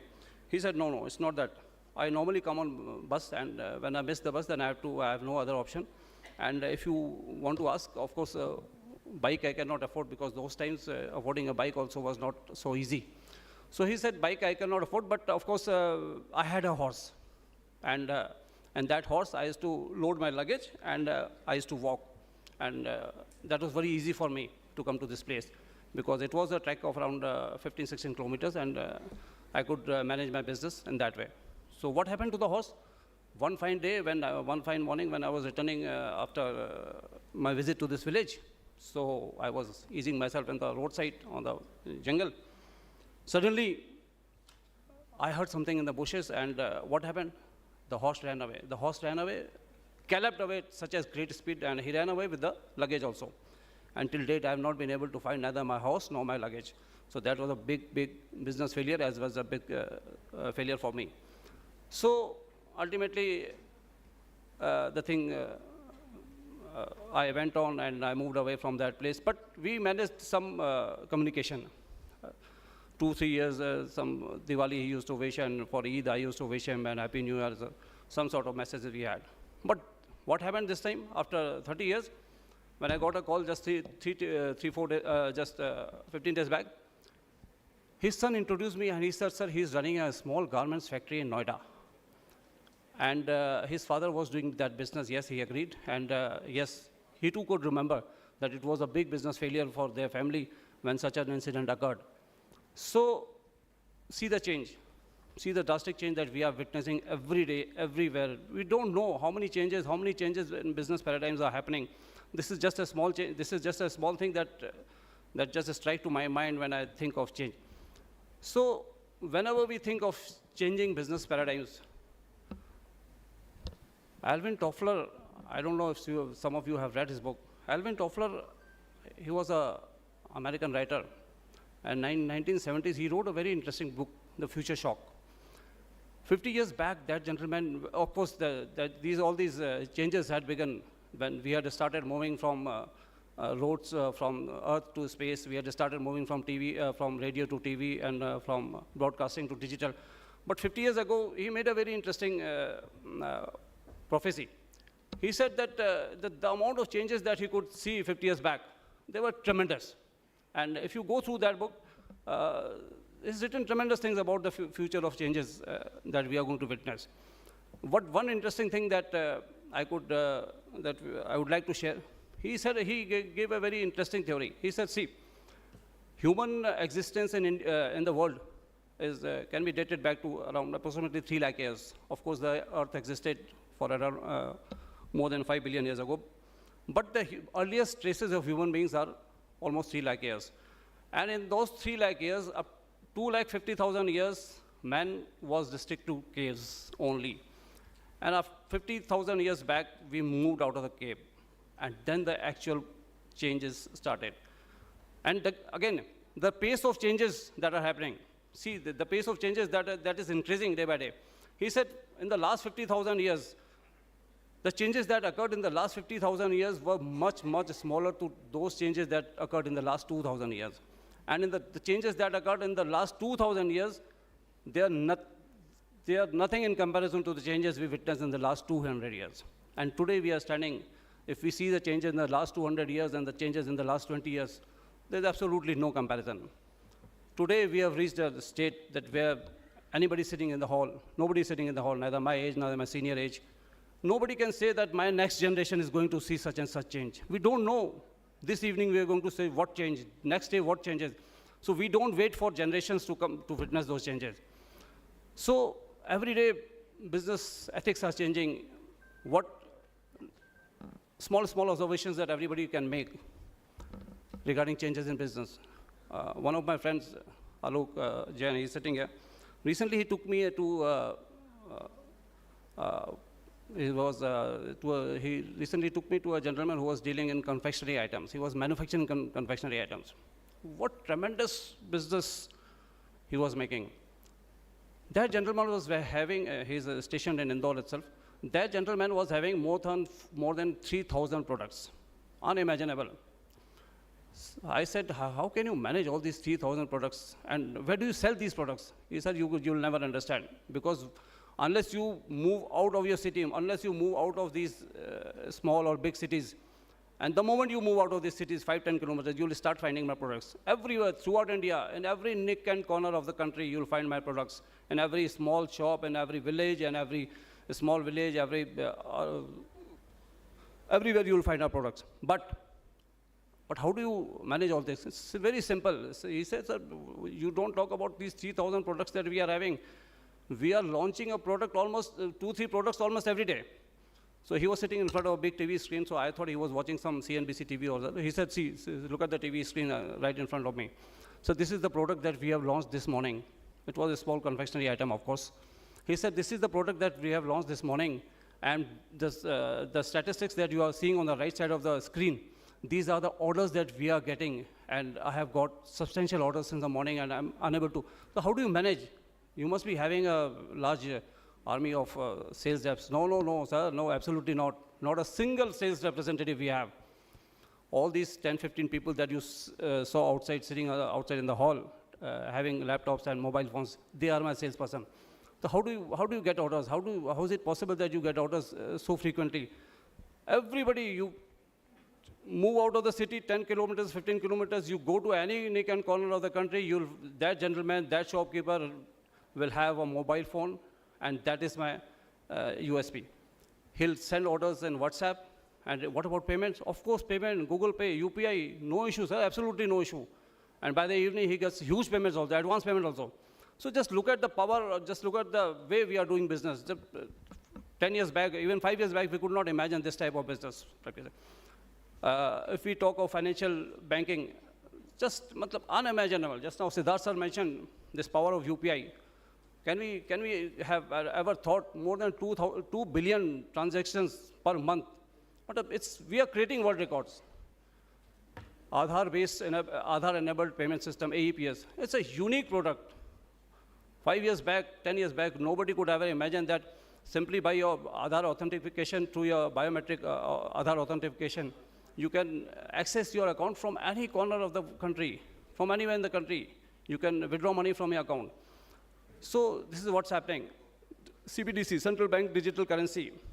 Of course, RBI is in a very advanced stage of launching the central bank digital currency, and they have already started this trial run of this currency also.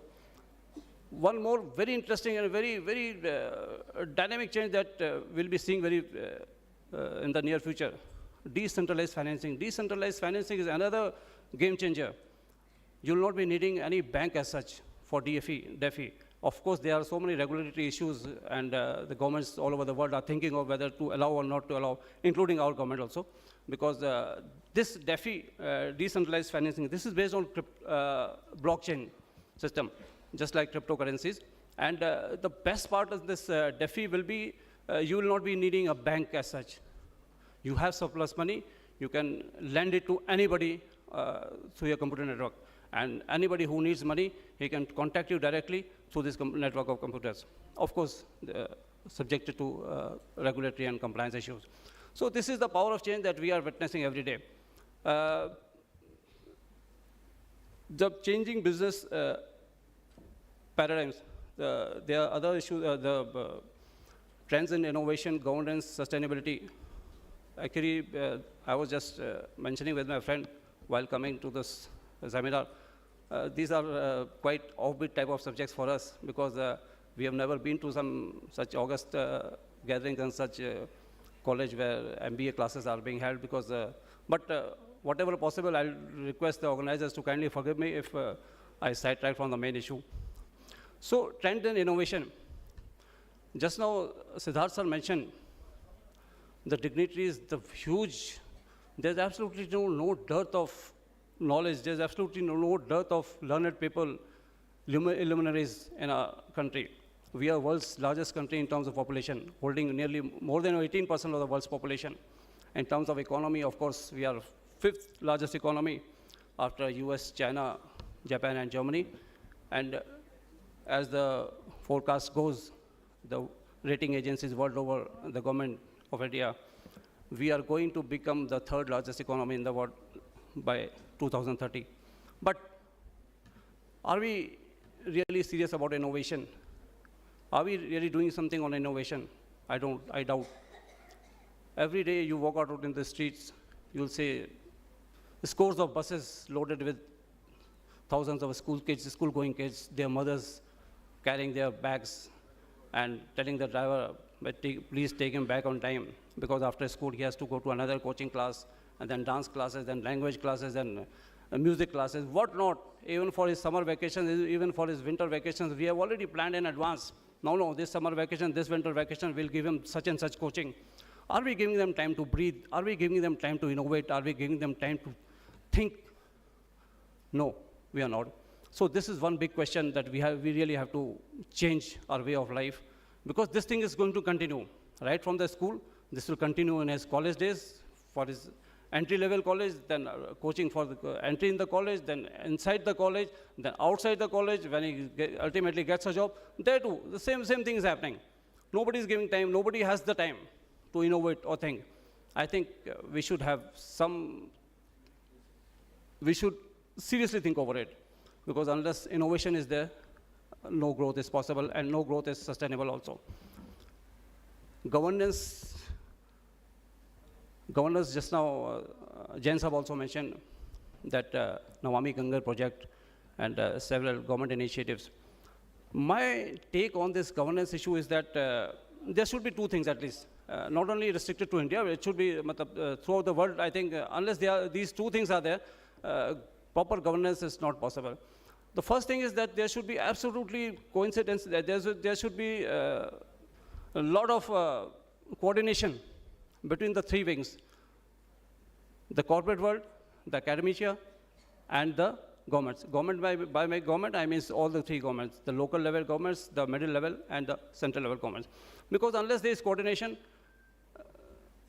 it's very difficult to think of governance. And one very interesting example I would like to share with all of you here in this coordination part. The lead bank scheme of the government of India, or of the RBI. This is a very interesting scheme.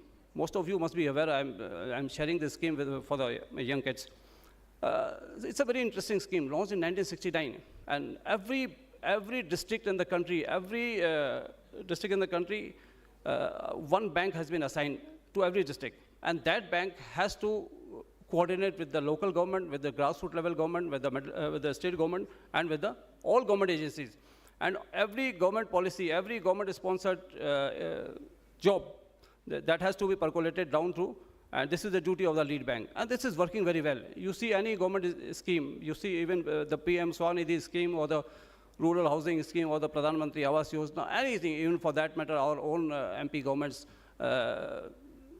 Ladli Bitiya scheme. So all these schemes are very successfully trickled down to the grassroots level, to the actual users, because of the coordination between the three. So unless this coordination is there, so it's very difficult to have a very successful governance. And the second issue which I would like to share is the role of intermediaries.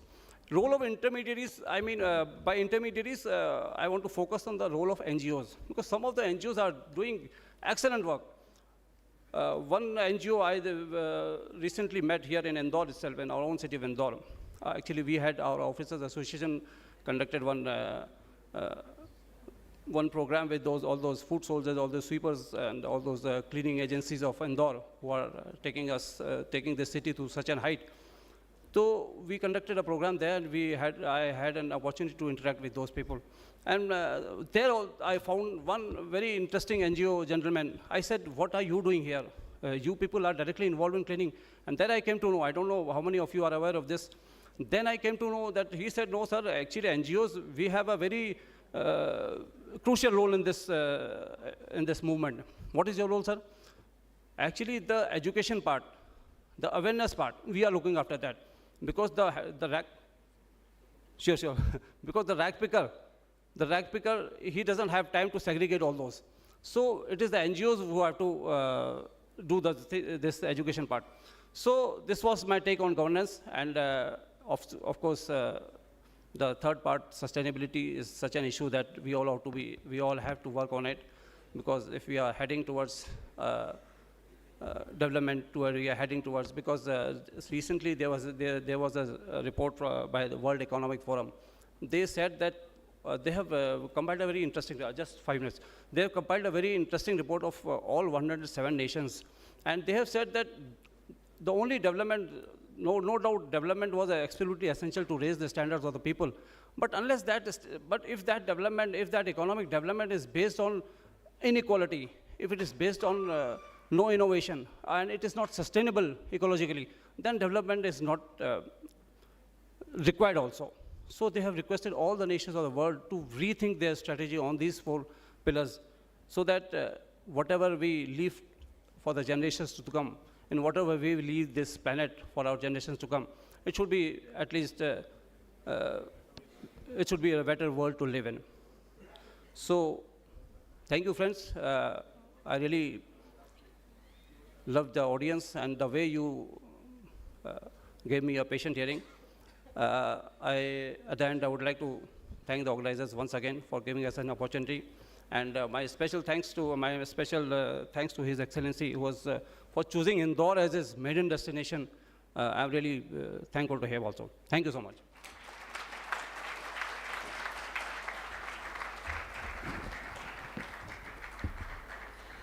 Thank you, Mr. Adhikari, for sharing your experiences on changing business paradigm. I'd like to mention the presence of Madam Mamta Shekhawat, Principal, Prestige Public School. May I request Dr. Navratri Dongre to kindly extend her with a floral welcome.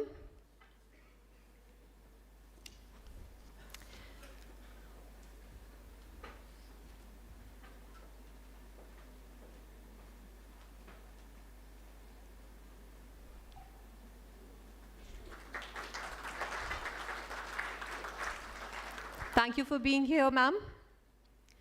So before we move ahead, I would like to deeply appreciate this August gathering for being a wonderful and a lovely audience. So you should have a huge round of applause for each one of you. Thank you so much. Moving ahead with PICOM 2024, I would like to invite my co-host, Dr. Nidhi Sharma, to take forward with the proceedings.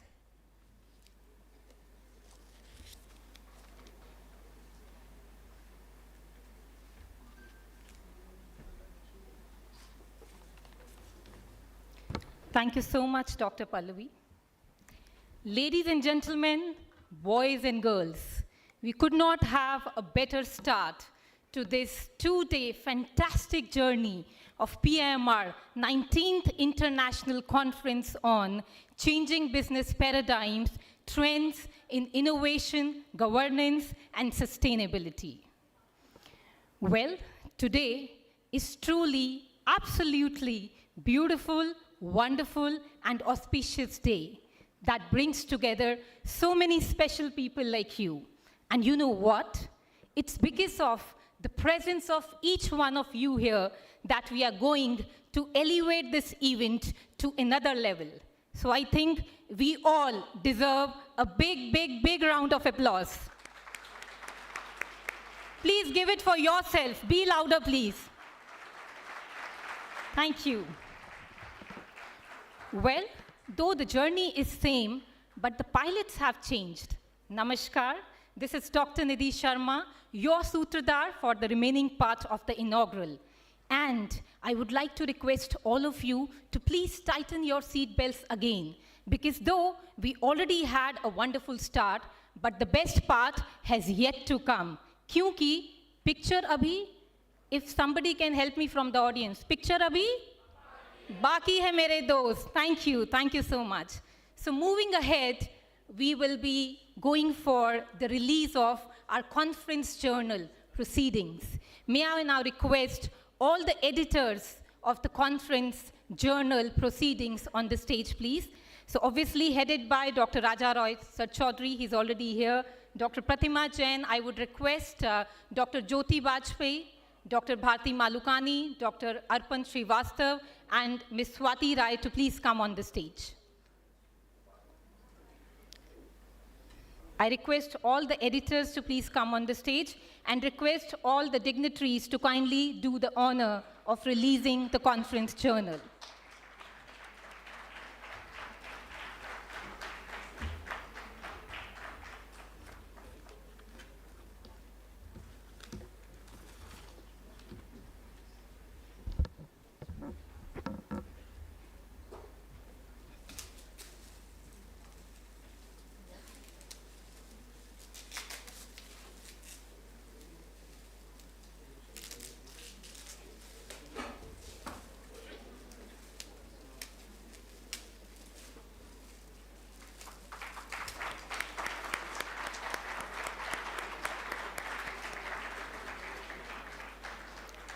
Thank you.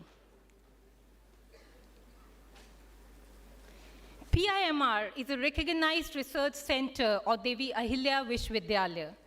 Every year, many PhD scholars are awarded PhD in management studies. I'm pleased to announce the PhD notifications from February 2023 to February 24. I request all the awarded candidates to kindly come on the stage one by one. And I request all the dignitaries to kindly award them with PhD notifications. So we'll begin with Dr. Vishwesh Chauhan. Dr. Vishwesh Chauhan, his title of the thesis was Packaging Strategy of Indian Tobacco Companies under the able guidance of Dr. Anukul Haid. Please come on the stage. I request internal team to kindly bring his notification. Next we have is Dr. Archana Pandey. Dr. Archana Pandey.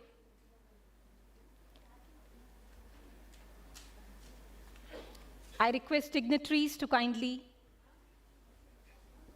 award notification to the PhD awardees.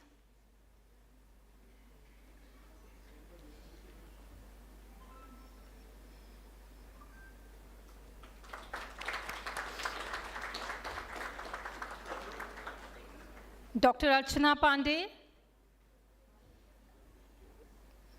Okay, we have Dr. Harsha Surana.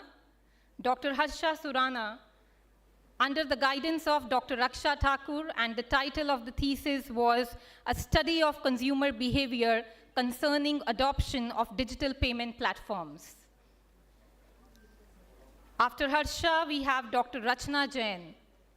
Please come near the stage, Dr. Rachna Jain. Dr. Harsha, please come.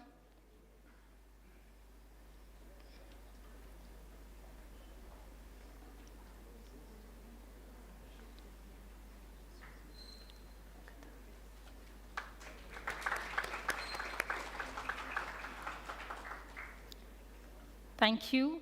Dr. Rachna Jain. Under the guidance of Dr. Manisha Singhai, the title of the thesis was Impact of RTI Act 2005 on Management of Government Higher Learning Institutions in India. Dr. Neeti Jain. Dr. Neeti Jain. Please come. Dr. Pranay Karnik. Dr. Neeti Jain? Neeta Jain. I'm so sorry, ma'am. Please come.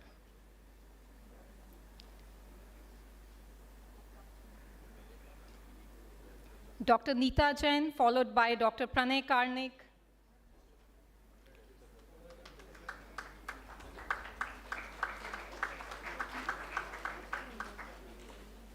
Dr. Archana Nag. Dr. Pranay Karnik, under the guidance of Dr. Deepak Jarolia, and the title was Determinants of Employment of Management Students in MP. Dr. Archana Nag, under the guidance of Dr. Rupal Chaudhary, and the title was A Study of Adoption and Diffusion of Solar Products in Madhya Pradesh. Dr. Sumit Sogarkar. Dr. Sumit Sogarkar. Dr. Sumit Sogarkar, under the guidance of Dr. Alok Bansal, and the title of the thesis was a study of mobile e-marketing adoption in select Tier 1, Tier 2, and Tier 3 cities of India. Dr. Prayatna Jain, under the guidance of Dr. Ajit Upadhyay, the title of the thesis was A Study of Online Buying Behavior in India. Mr. Ashish Agrawal, under the guidance of Dr. Alok Bansal, thesis titled Developing Anti-Smoking Strategies for Managing Health of Smokers in India. Mr. Purnesh Gulbake,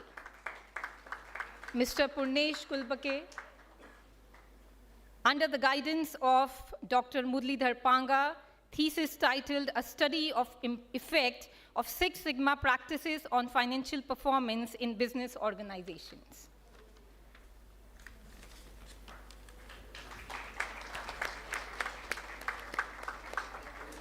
Congratulations to all of you.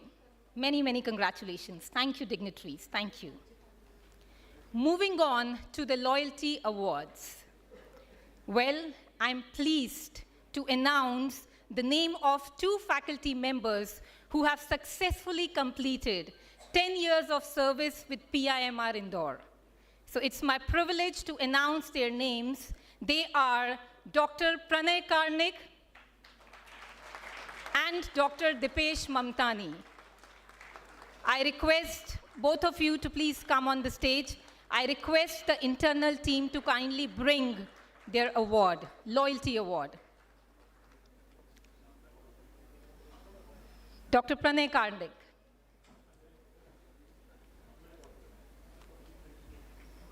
Dipin sir, please. Please give a big hand.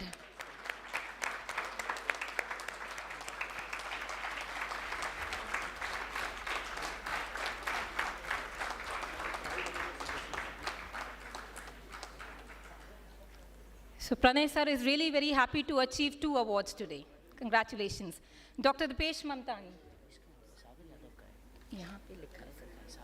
Okay, I would request Dr. Sagar. Okay. Thank you so much. Thank you. There was some confusion. Thank you so much. And now moving on to the next award, since PIMR has a very strong value system, they do not only value and acknowledge the services of faculty members, they also value and acknowledge the services of staff members. So here, the Least Leave Award goes to Mr. M.L. Bais from Examination Department, PG Campus. So may I invite Mr. M.L. Bais on the stage for the Least Leave Award, followed by Mr. Rohit Devalekar from Accounts Department, UG Campus. Mr. Rohit.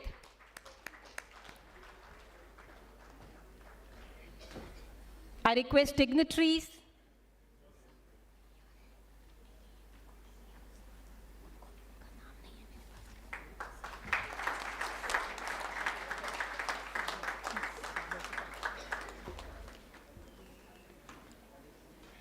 I would also invite Mr. Tara Chand from Library PG Campus to receive the Least Leave Award.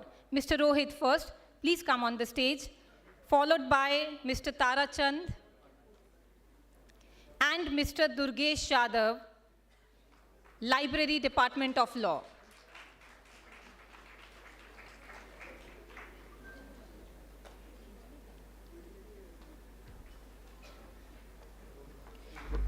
I also invite Mr. Sagar for completing 10 years with Prestige, 10 years of service with Prestige. You are requested to come on the stage and receive the award.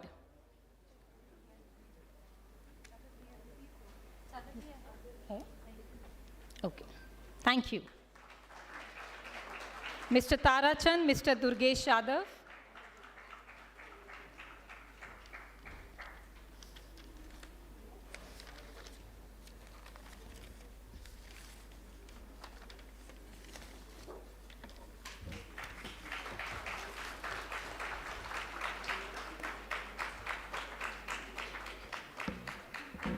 Thank you, thank you. I can see some students of Prestige sitting here, yes or no? So please show our judges the energy of PIMR. Just give a big, big, big hand for all our guests present here. Thank you, thank you. All right, ladies and gentlemen, distinguished guests, we have an eminent personality amongst us whose expertise and accomplishments speaks volume.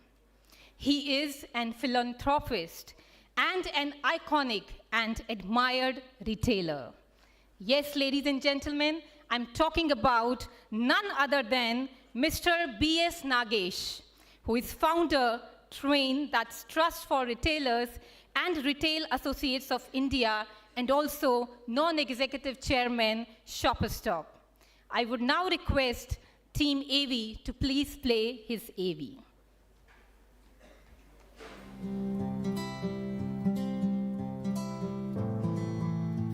Mr. B.S. Nagesh is the founder of a not-for-profit organization called TRAIN, Trust for Retailers and Retail Associates of India. TRAIN defines its purpose as building an equitable and inclusive community and has a vision of empowering people through retail, with a mission of upgrading the lives of people in retail, both at work and home. Nagesh has been involved with Shoppers Stop since its inception in 1991 as the first employee. Today, Shoppers Stop is the leading department store chain in India with 105 department stores and more than 100 beauty doors across the country. Nagesh has contributed significantly in ushering modern retailing in the country. He stepped out of the role of MD in Shoppers Stop Limited in 2009 at the age of 50 to start TRAIN to fulfill his personal belief of 25 years of learning, 25 years of earning, and 25 years of returning. He is the chairman of Shoppers Stop Limited. He is also the founding chairman of Retailers Association of India, RAI, which was set up in 2004. He stepped out of RAI in 2021. Mr. Nagesh has been recognized as an iconic retailer and was inducted into the World Retail Hall of Fame 2008 at the World Retail Congress 2008 conducted in Barcelona. With his induction in the World Retail Hall of Fame 2008, Mr. Nagesh is the only Indian retailer and the first Asian retailer to take a significant place alongside more than 100 stalwarts of the global retail industry. Nagesh is the recipient of Helen Keller Award for being a role model in creating livelihood for persons with disability. He is also nominated as an Ashoka Fellow. Mr. B.S. Nagesh lives in Mumbai with his wife Shailja and has two daughters, Pooja and Pallavi. We welcome you, sir. So we request you to kindly address us. Please, sir.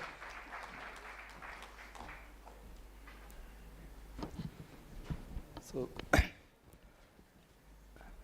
respected dignitaries on the stage, friends, when she said 24 years of learning, 25 years of earning, and 25 years of returning, I also planned 25 years of fun after that, so it's not 75 years.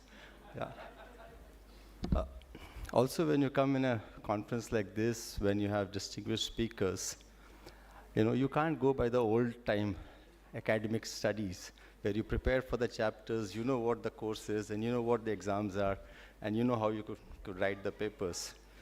Because in modern day, you come prepared, the first speaker speaks 50% of it, the second speaker speaks 50% of it, and the third speaker consumes a balance 500%. So you need to come and really think of innovation. When I saw all the PhD awardees here, I was really thrilled to see so many women getting doctorate. Then I thought, why don't I talk about purpose and inclusion and talk about innovation, governance, and sustainability, relationship to what's happening in the country, more so in India than also around the world. And two things come to my mind very strongly. One is the guru I follow, Sadhguru. When I was talking to him about purpose, he mentioned that, Nagesh, purpose should be so large, that you die without achieving it. Because if your purpose is so small, you'll achieve it. After that, what? The second thing mentioned was purpose should be always inclusive. If it is I, me, myself, then it is not purpose. Yeah? And remember, a lot of students are here. Purpose is not a goal or an objective. You can fail in your goal. You may not succeed in your objectives, but you'll still achieve your purpose. And that, I think, is very, very important. So I was thinking, similarly, at the same time, I was attending a conference, and Mr. Ratan Tata was in the conference. And I was participating, I was moderating. So the question asked to him was, Tata Group has hundreds and hundreds of companies. Fabulous group, great brand name. How do you decide which business to get in? And we were expecting that he's going to give us a big lecture on how to decide which business to get in. And Mr. Tata said, it's so simple. Whatever is good for the community is good for us. Now, this is a fabulous statement. Yeah? Look at a strategy of starting a business which has been brought into 4 or 5 words. Otherwise, we appoint the McKinseys and the EYs and the PwCs of the world to define the strategy. So, and in all the 2 statements, you must have seen the word purpose and inclusivity. And I think that's fabulous. So I thought, let me talk to you about innovation, governance, and sustainability from these 2 words of purpose and inclusivity. To me, these 2 words and these 3 words of innovation, governance, sustainability is learned by every individual from birth. Because the epitome of innovation, the epitome of governance, and the epitome of sustainability starts from a mother, wife, sister in the kitchen. I don't know how many of you agree to this. I mean, if you look at innovation, she innovates at every stage in life, depending on what is required on the table and what is required for the family. She is the one who ensures that there is discipline, there's governance, because she won't allow you to go away from whatever. And sustainability, there's no relation to sustainability than that lady of the house, because my belief of sustainability is continuity. My belief of sustainability is growth. My belief of sustainability is where you can think of building a brand which lasts for generation. A prestige in a group of institutions is already in its 2nd generation. The 3rd generation must have come out. I'm sure if you talk to Mr. Jain, he's not going to say, oh, I'm planning for the next 30 years. And I must give you one example of this. I don't know how many of you have heard of this company called Auchan, A-U-C-H-A-N. It's a 100 billion euro group out of France. You must have heard of Decathlon. Decathlon is part of their group. I was meeting the board of Auchan, and there were 10 members who came all the way from France to India. And I asked them this question saying, you don't have a single store, not $1 of investment, not $1 of revenue. What makes the whole board come to India? He said, Mr. Nagesh, we are 250 family members, and we need to add another 250 family members over the next 25 to 30 years. Our trip today is for finding out the business opportunities in India for the next 2 generations. Now that's sustainability. That's thinking long from a business point of view or a family point of view. The second thing which he said is again fabulous, and these are learnings that I have seen in terms of growth. He said, we are 250 family members, all of us are shareholders, but all of us are not board members. Yeah? So he says our philosophy is learned from nature, birds. We build nests, the bird builds nest, it lays its eggs, nurtures the chick till the time it has the ability to fly. When it flies off, we don't chase the birds, but we leave the nest so that when the bird comes back, the home is always there. Now, this is again the way you should look at organization. I mean, you have alumni, you are welcomed here today. So, ladies and gentlemen, this whole thing about innovation, governance, sustainability comes all across, and it is inclusive. And that's the way even our Prime Minister talks of, Sabka Saath, Sabka Vikas, because that's the way the development happens. Let's come to business. I don't know why we always feel the innovation is at the topmost level. Governance is at the topmost level. Sustainability should be thought through topmost level, the CEOs and that. It's not true. I mean, an organization can be innovative. A business can deliver innovation when there is inclusivity in innovation also. Innovation is not that can be done at the topmost or the biggest level. I mean, it can be done at the smallest level. I mean, you've heard of agri-tech happening, you talk of fintech happening. I mean, Siddharth spoke about the whole Jandhan, which is the jam, Trinity, which has actually come into the country. But I want to talk to you about how sometimes innovation comes at the smallest and the lowest level. In a company, we are seeing a lot of losses. This was a hypermarket business. So I was addressing the whole company.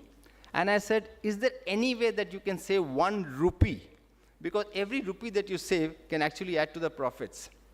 Next day morning, I got a call from a packer in a warehouse. The lowest employee in terms of ranking in the organization. And he said, sir, I have one thing to say, we'll save a rupee a day. What was it? He said, when we seal the packaging of the grains, okay, we can seal it 1 centimeter less. Plastic pouch packaging you must have seen. He said, if you seal it 1 centimeter less, you are actually going to save a kg a day, and it will be much more than a rupee a day. The lowest person in the organization was able to think innovatively within 24 hours. So I asked him, why didn't you say this before? He said, nobody ever asked me. Now, this is another very, very great thing to look at when you want to innovate. If the organizational culture is not about listening, you can't innovate. Only the CEO can innovate. So how do you build an organization? Now, suddenly it strikes me the Man Ki Baat, okay, and the questions that the Prime Minister get. Maybe these are lots of places where you get feedback. I also remember Mr. Narayan Murthy, the founder chairman of Infosys. And one asked, and I was interviewing him, and I asked this question to Mr. Murthy. I mean, you have the whole world of innovation and technology below you. But how does Mr. Narayan Murthy learn? At the end of the day, you were the first employee, but today you have tens and thousands. How do you learn? So he gave me a very simple example. He says, leaders have to learn to receive feedback. So I just want to connect these 2 words, listening and feedback. Listening is different than getting a feedback, which is a critical feedback or a critique. So you can't innovate if you can't listen. You can't innovate if you can't actually be having a feedback, because after all, what are you innovating for? You're not innovating for yourself. You're innovating for your community, for your organization, for your country, for the world. And every innovation that has happened because of a challenge, or because of a problem, or because of an insight and a foresight. Now, all the 4 can happen, depending on what situation you are. And that, to me, is very, very critical. I don't want to talk much about governance, because I think this is a country which is going to become the marker of governance to the world. I mean, if I look at, I'm using 2 countries here. When I looked at the American election last year, with big ballot papers being stamped and counted, and I look at the Indian election, where the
reason I'm saying this is that when you leave and go, the next person who comes should be able to take your role from there and take it up. And that, to me, is sustainability. And this has to be for everybody. All of us have to ensure that when there is a generational change, when there's a leadership change, when there's a role change, we ensure that whatever we're doing are sustainable. And that will be the word that I would like to close with. Thank you very much, and thank you for the Institute for inviting me. Thank you so much. Thank you.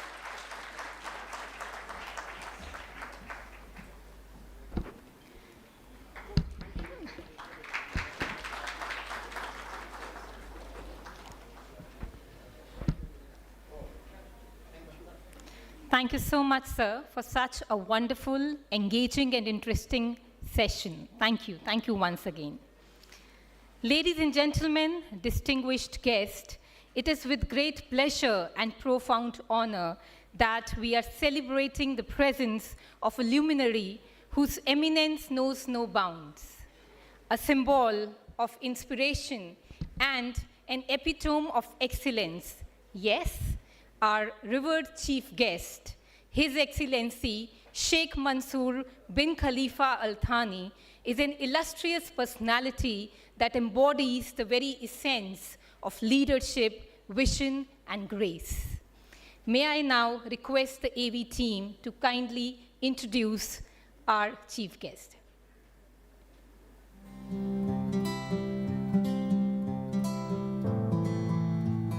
His Excellency Sheikh Mansoor bin Khalifa Al Thani is the chairman of MBK Holding. He is a visionary and a luminary figure in the global entrepreneurial landscape, celebrated for his visionary leadership and transformative impact. With a career spanning over 2 decades, Sheikh Mansoor is an astute entrepreneur and a driving force behind innovative ventures.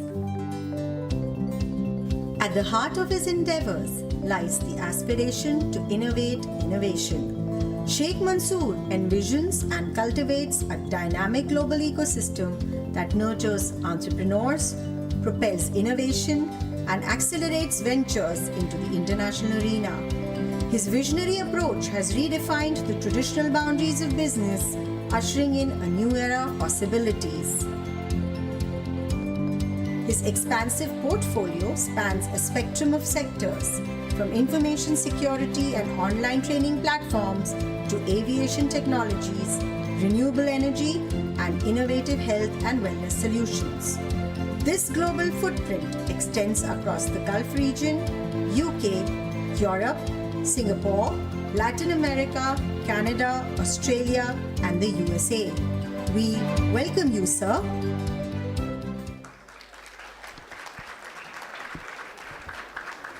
Thank you, sir. Yes, sir. Please address us, sir.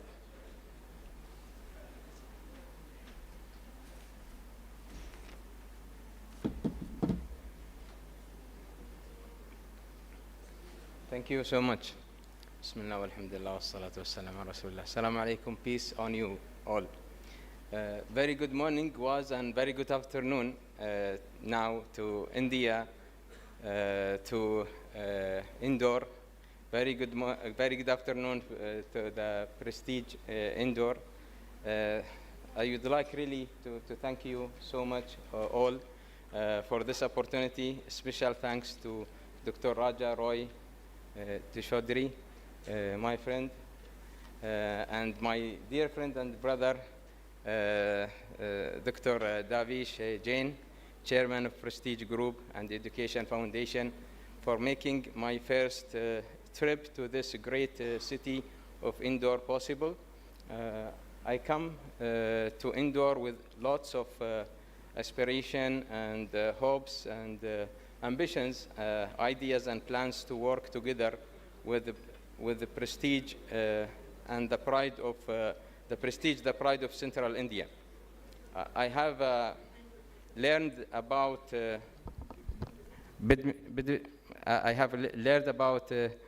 Bidmishir, Dr. N.N. Jain, the legend, his contribution and his contribution to the making this great brand, and I'm honored to meet his family members and explore possibilities of strategic partnership and business collaboration. So I would like really to talk about my global, or our global entrepreneurial ecosystem. I believe in quality talent, and I think the next generation economy will be the quality talent economy. And I brought this just to remember the names. So I really liked Mr. Sidra Rajan's talks, and I agree with you in every word you said. And I think we'll have a great discussions later on. because I think the next generation economy will be really people's economy, community economy, and congratulations to India to be the #1 population in the world. So you have now the next generation economy resources with you. And what will differentiate any nation will be the quality of that talent. And this is what I believe in. I've been very well known as someone that could see the future. Don't ask me why, but I do. And 20 years ago, I talked about a lot of things that is happening today. And I have no choice but to believe in myself. And I tell you, the current economy will not sustain. The future economy is coming up. And it is a quality talent economy that you have abundance of them. So I totally agree with you, and we'll have a discussion about building next generation economy together with the Prestige Group, with you, with all the quality talent. We have a chance to show the whole world how our grandchildren can live in a better world, in more sustainable and in more peaceful community and world. Because we have to do it. Nobody will do it for us. And we have to stand for that and build the future of our grandchildren. Whatever we do today, they will get it from us. So we hope that we do something that they will be happy and proud of, which is not happening yet. I think most of you agree with me. So I don't want to take a lot of time, but there are a lot of things in the global ecosystem that I'm building. And it's not about me, it's about us. And my vision statement on this is: we innovate innovation with the quality talent for a better sustainable future. So it's all about we and us.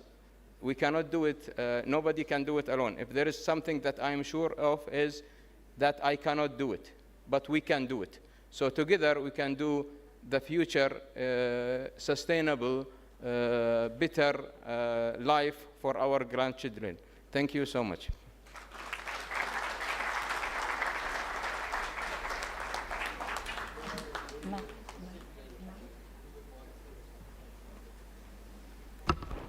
Thank you so much, sir, for your wonderful words of wisdom and sharing your experience and thoughts on sustainability with all of us. Thank you so much. So I request all of you to please shower our chief guest with the petals of our applause as we truly honor his esteemed presence amongst us. Please give a big hand. Thank you, sir. Thank you. Ladies and gentlemen, I'm glad to announce that MBK Holdings Qatar has signed MOU with Prestige Industry, including Prestige Feeds Limited, Pro Agricon Trade, Prestige Agrotech Limited, Soaring Aerotech Private Limited, and yes, AIC Prestige Inspire Foundation. So all of us must celebrate the signing of MOU between these two industry giants.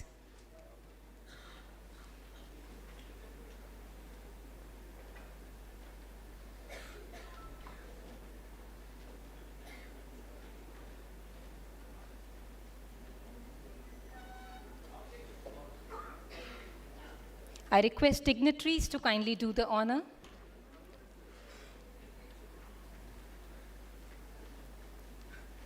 Ladies and gentlemen, this is a moment to celebrate. So please keep on giving a big hand. Thank you.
Many congratulations to all of us. Thank you.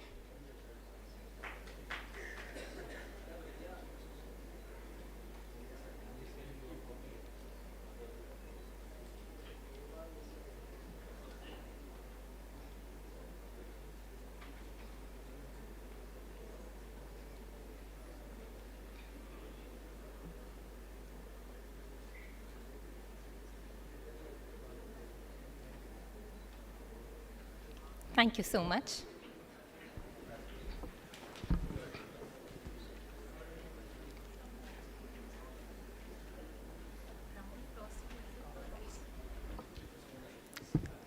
All right, so before we move on, I think we need one more big round of applause for the big celebration. Thank you.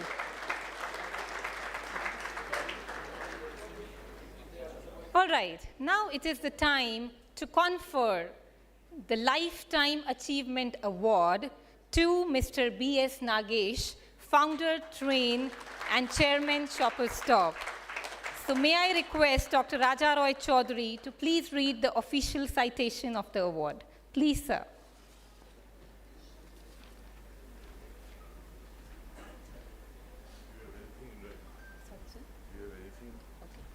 No issues, don't worry. When it comes to Nagesh, I don't have to read anything. Nagesh happens to be the king of retail in India. And it's for him, a lot of people like me got into retail. Or rather, we were compelled to get into retail.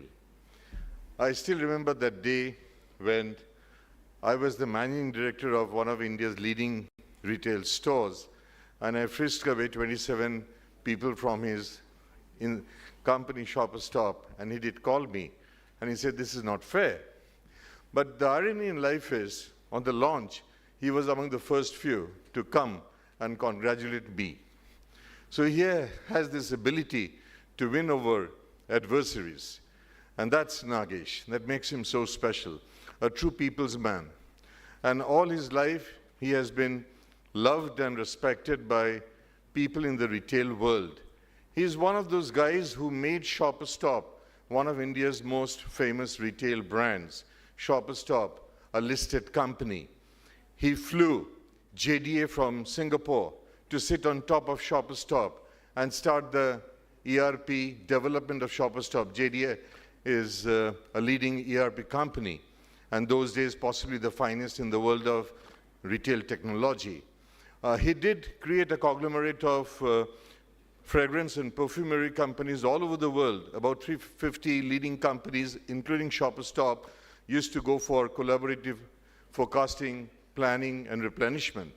He's one of those few guys who ensured that he believes in such collaborative forecasting and replenishment models to enjoy economies of scale. So his contribution has been immense in the world of retail, and yet he's so humble and so simple. So, you know, it's befitting for Prestige today to honor this man, a true legend. And still today, he's thriving in the larger interest of the retail fraternity. So thank you, B.S. Nagesh, for all that you have done for us. Thank you once again.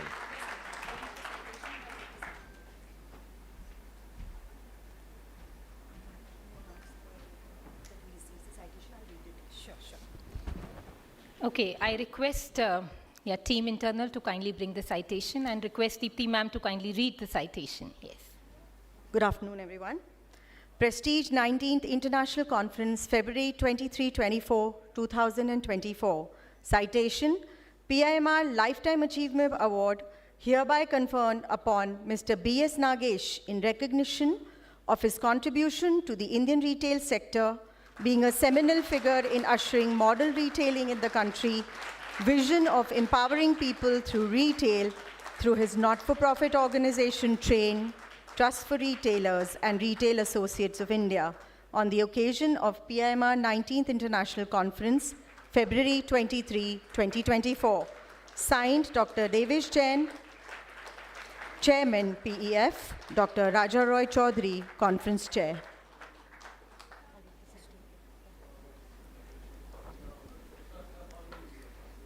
Congratulations, sir. Thank you so much. Well, we have another special award. We are honored to confer a special award to His Excellency Sheikh Mansoor bin Khalifa Al Thani for his immense contribution in innovation, technology, and sustainable growth globally.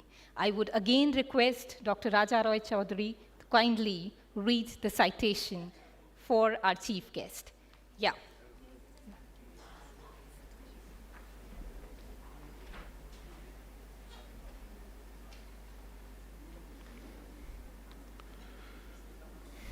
The PIMR Business Excellence Award is hereby conferred upon His Highness Sheikh Mansoor bin Khalifa Al Thani, a member of the ruling royal family of the State of Qatar and the founder chairman of MBK Holding.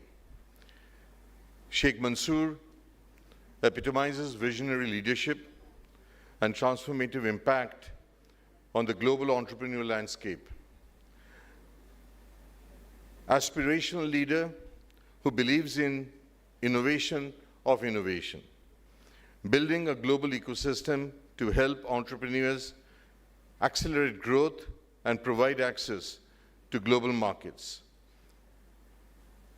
I welcome you, sir, on the dais, and I would request Shri Dipin ji and Dr. Devesh ji to bestow Sheikh with the special award.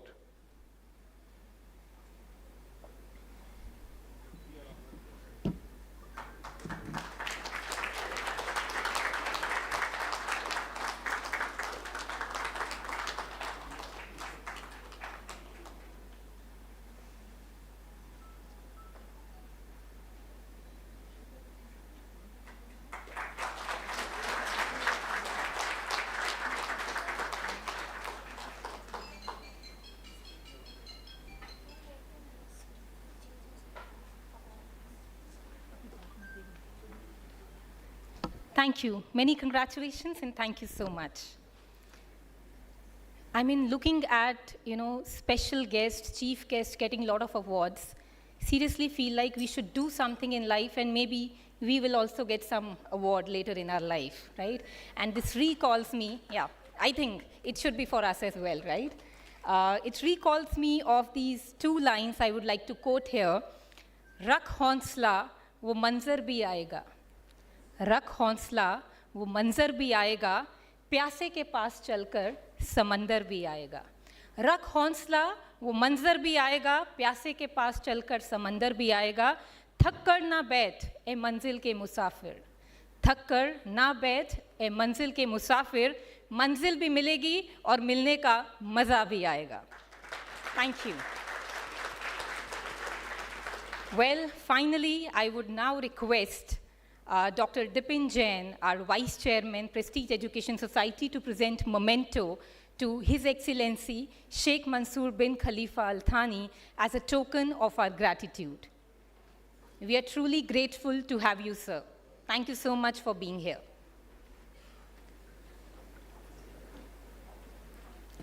Please give a big hand.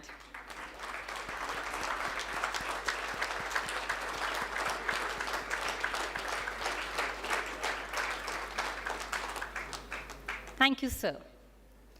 I request Dr. Alok Bansal to present memento to another chief guest, Mr. B.S. Nagesh. Please, sir.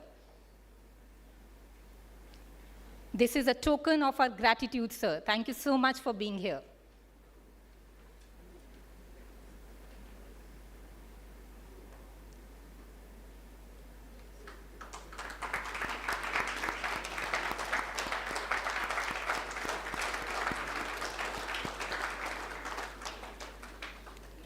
Thank you. I request Dr. Vipin Chaudhary to present memento to Mr. Siddharth Rajhans as a token of our gratitude. Thank you so much for being here. I request internal team to kindly bring the memento.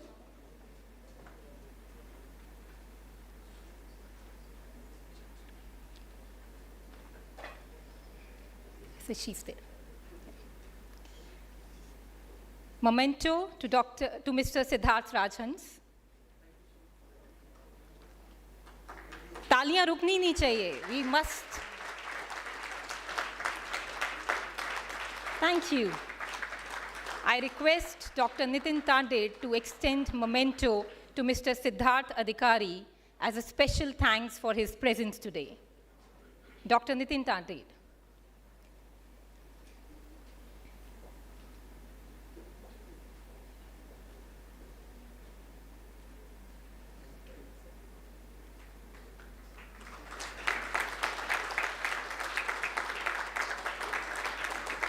Thank you so much. I now request Dr. Dipin Jain, Vice Chairman, Prestige Education Society, to propose the vote of thanks. Please, sir.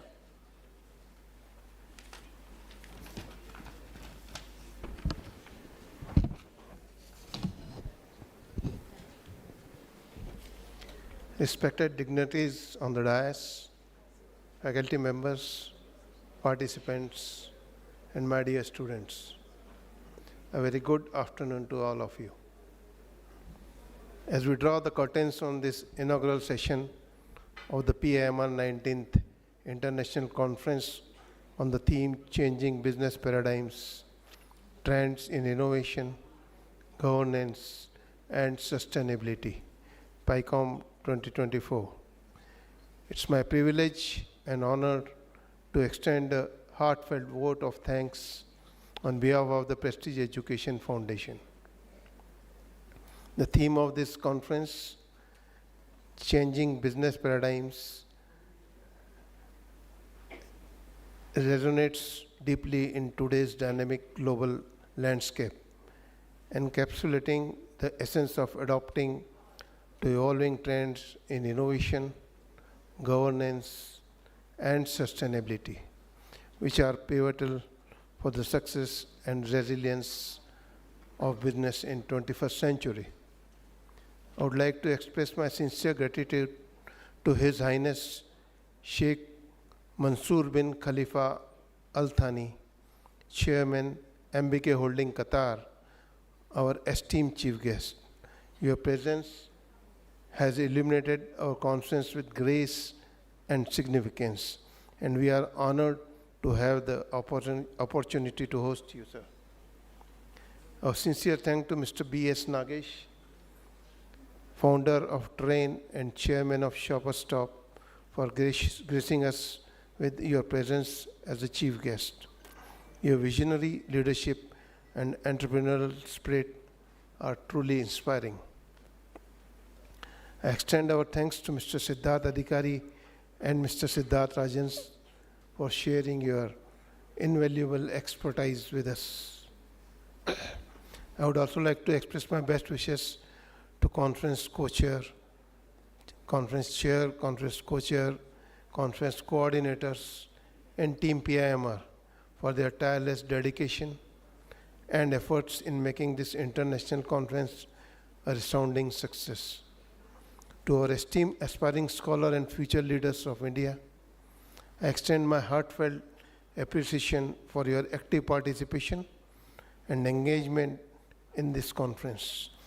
Your enthusiasm, dedication, and scholarly contributions have been instrumental in creating a vibrant platform for intellectual exchange and collaboration. I wish all the researchers and presenters the very best in their endeavors.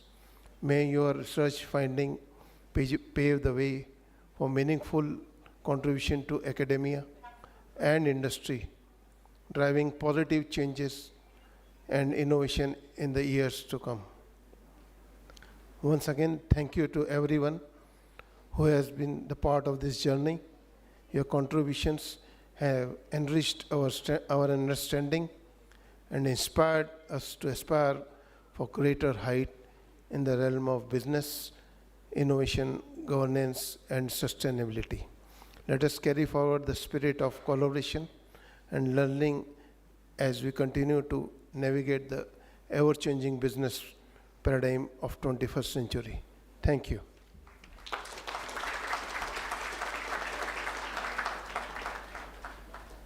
Thank you so much, sir.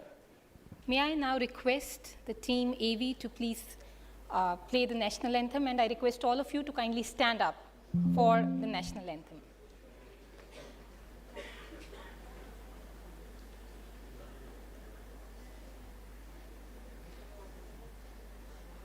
जनगण मन अधिनायक जय हे भारत भाग्य विधाता पंजाब सिंध गुजरात मराठा द्राविड उत्कल गंगा विंध्य हिमाचल यमुना गंगा उच्चल जलधि तरंगा तव शुभ नामे जागे तव शुभ आशीष मांगे गाहे तव जय गाथा जन गण मंगलदायक जय हे भारत भाग्य विधाता जय हे जय हे जय हे जय जय जय जय हे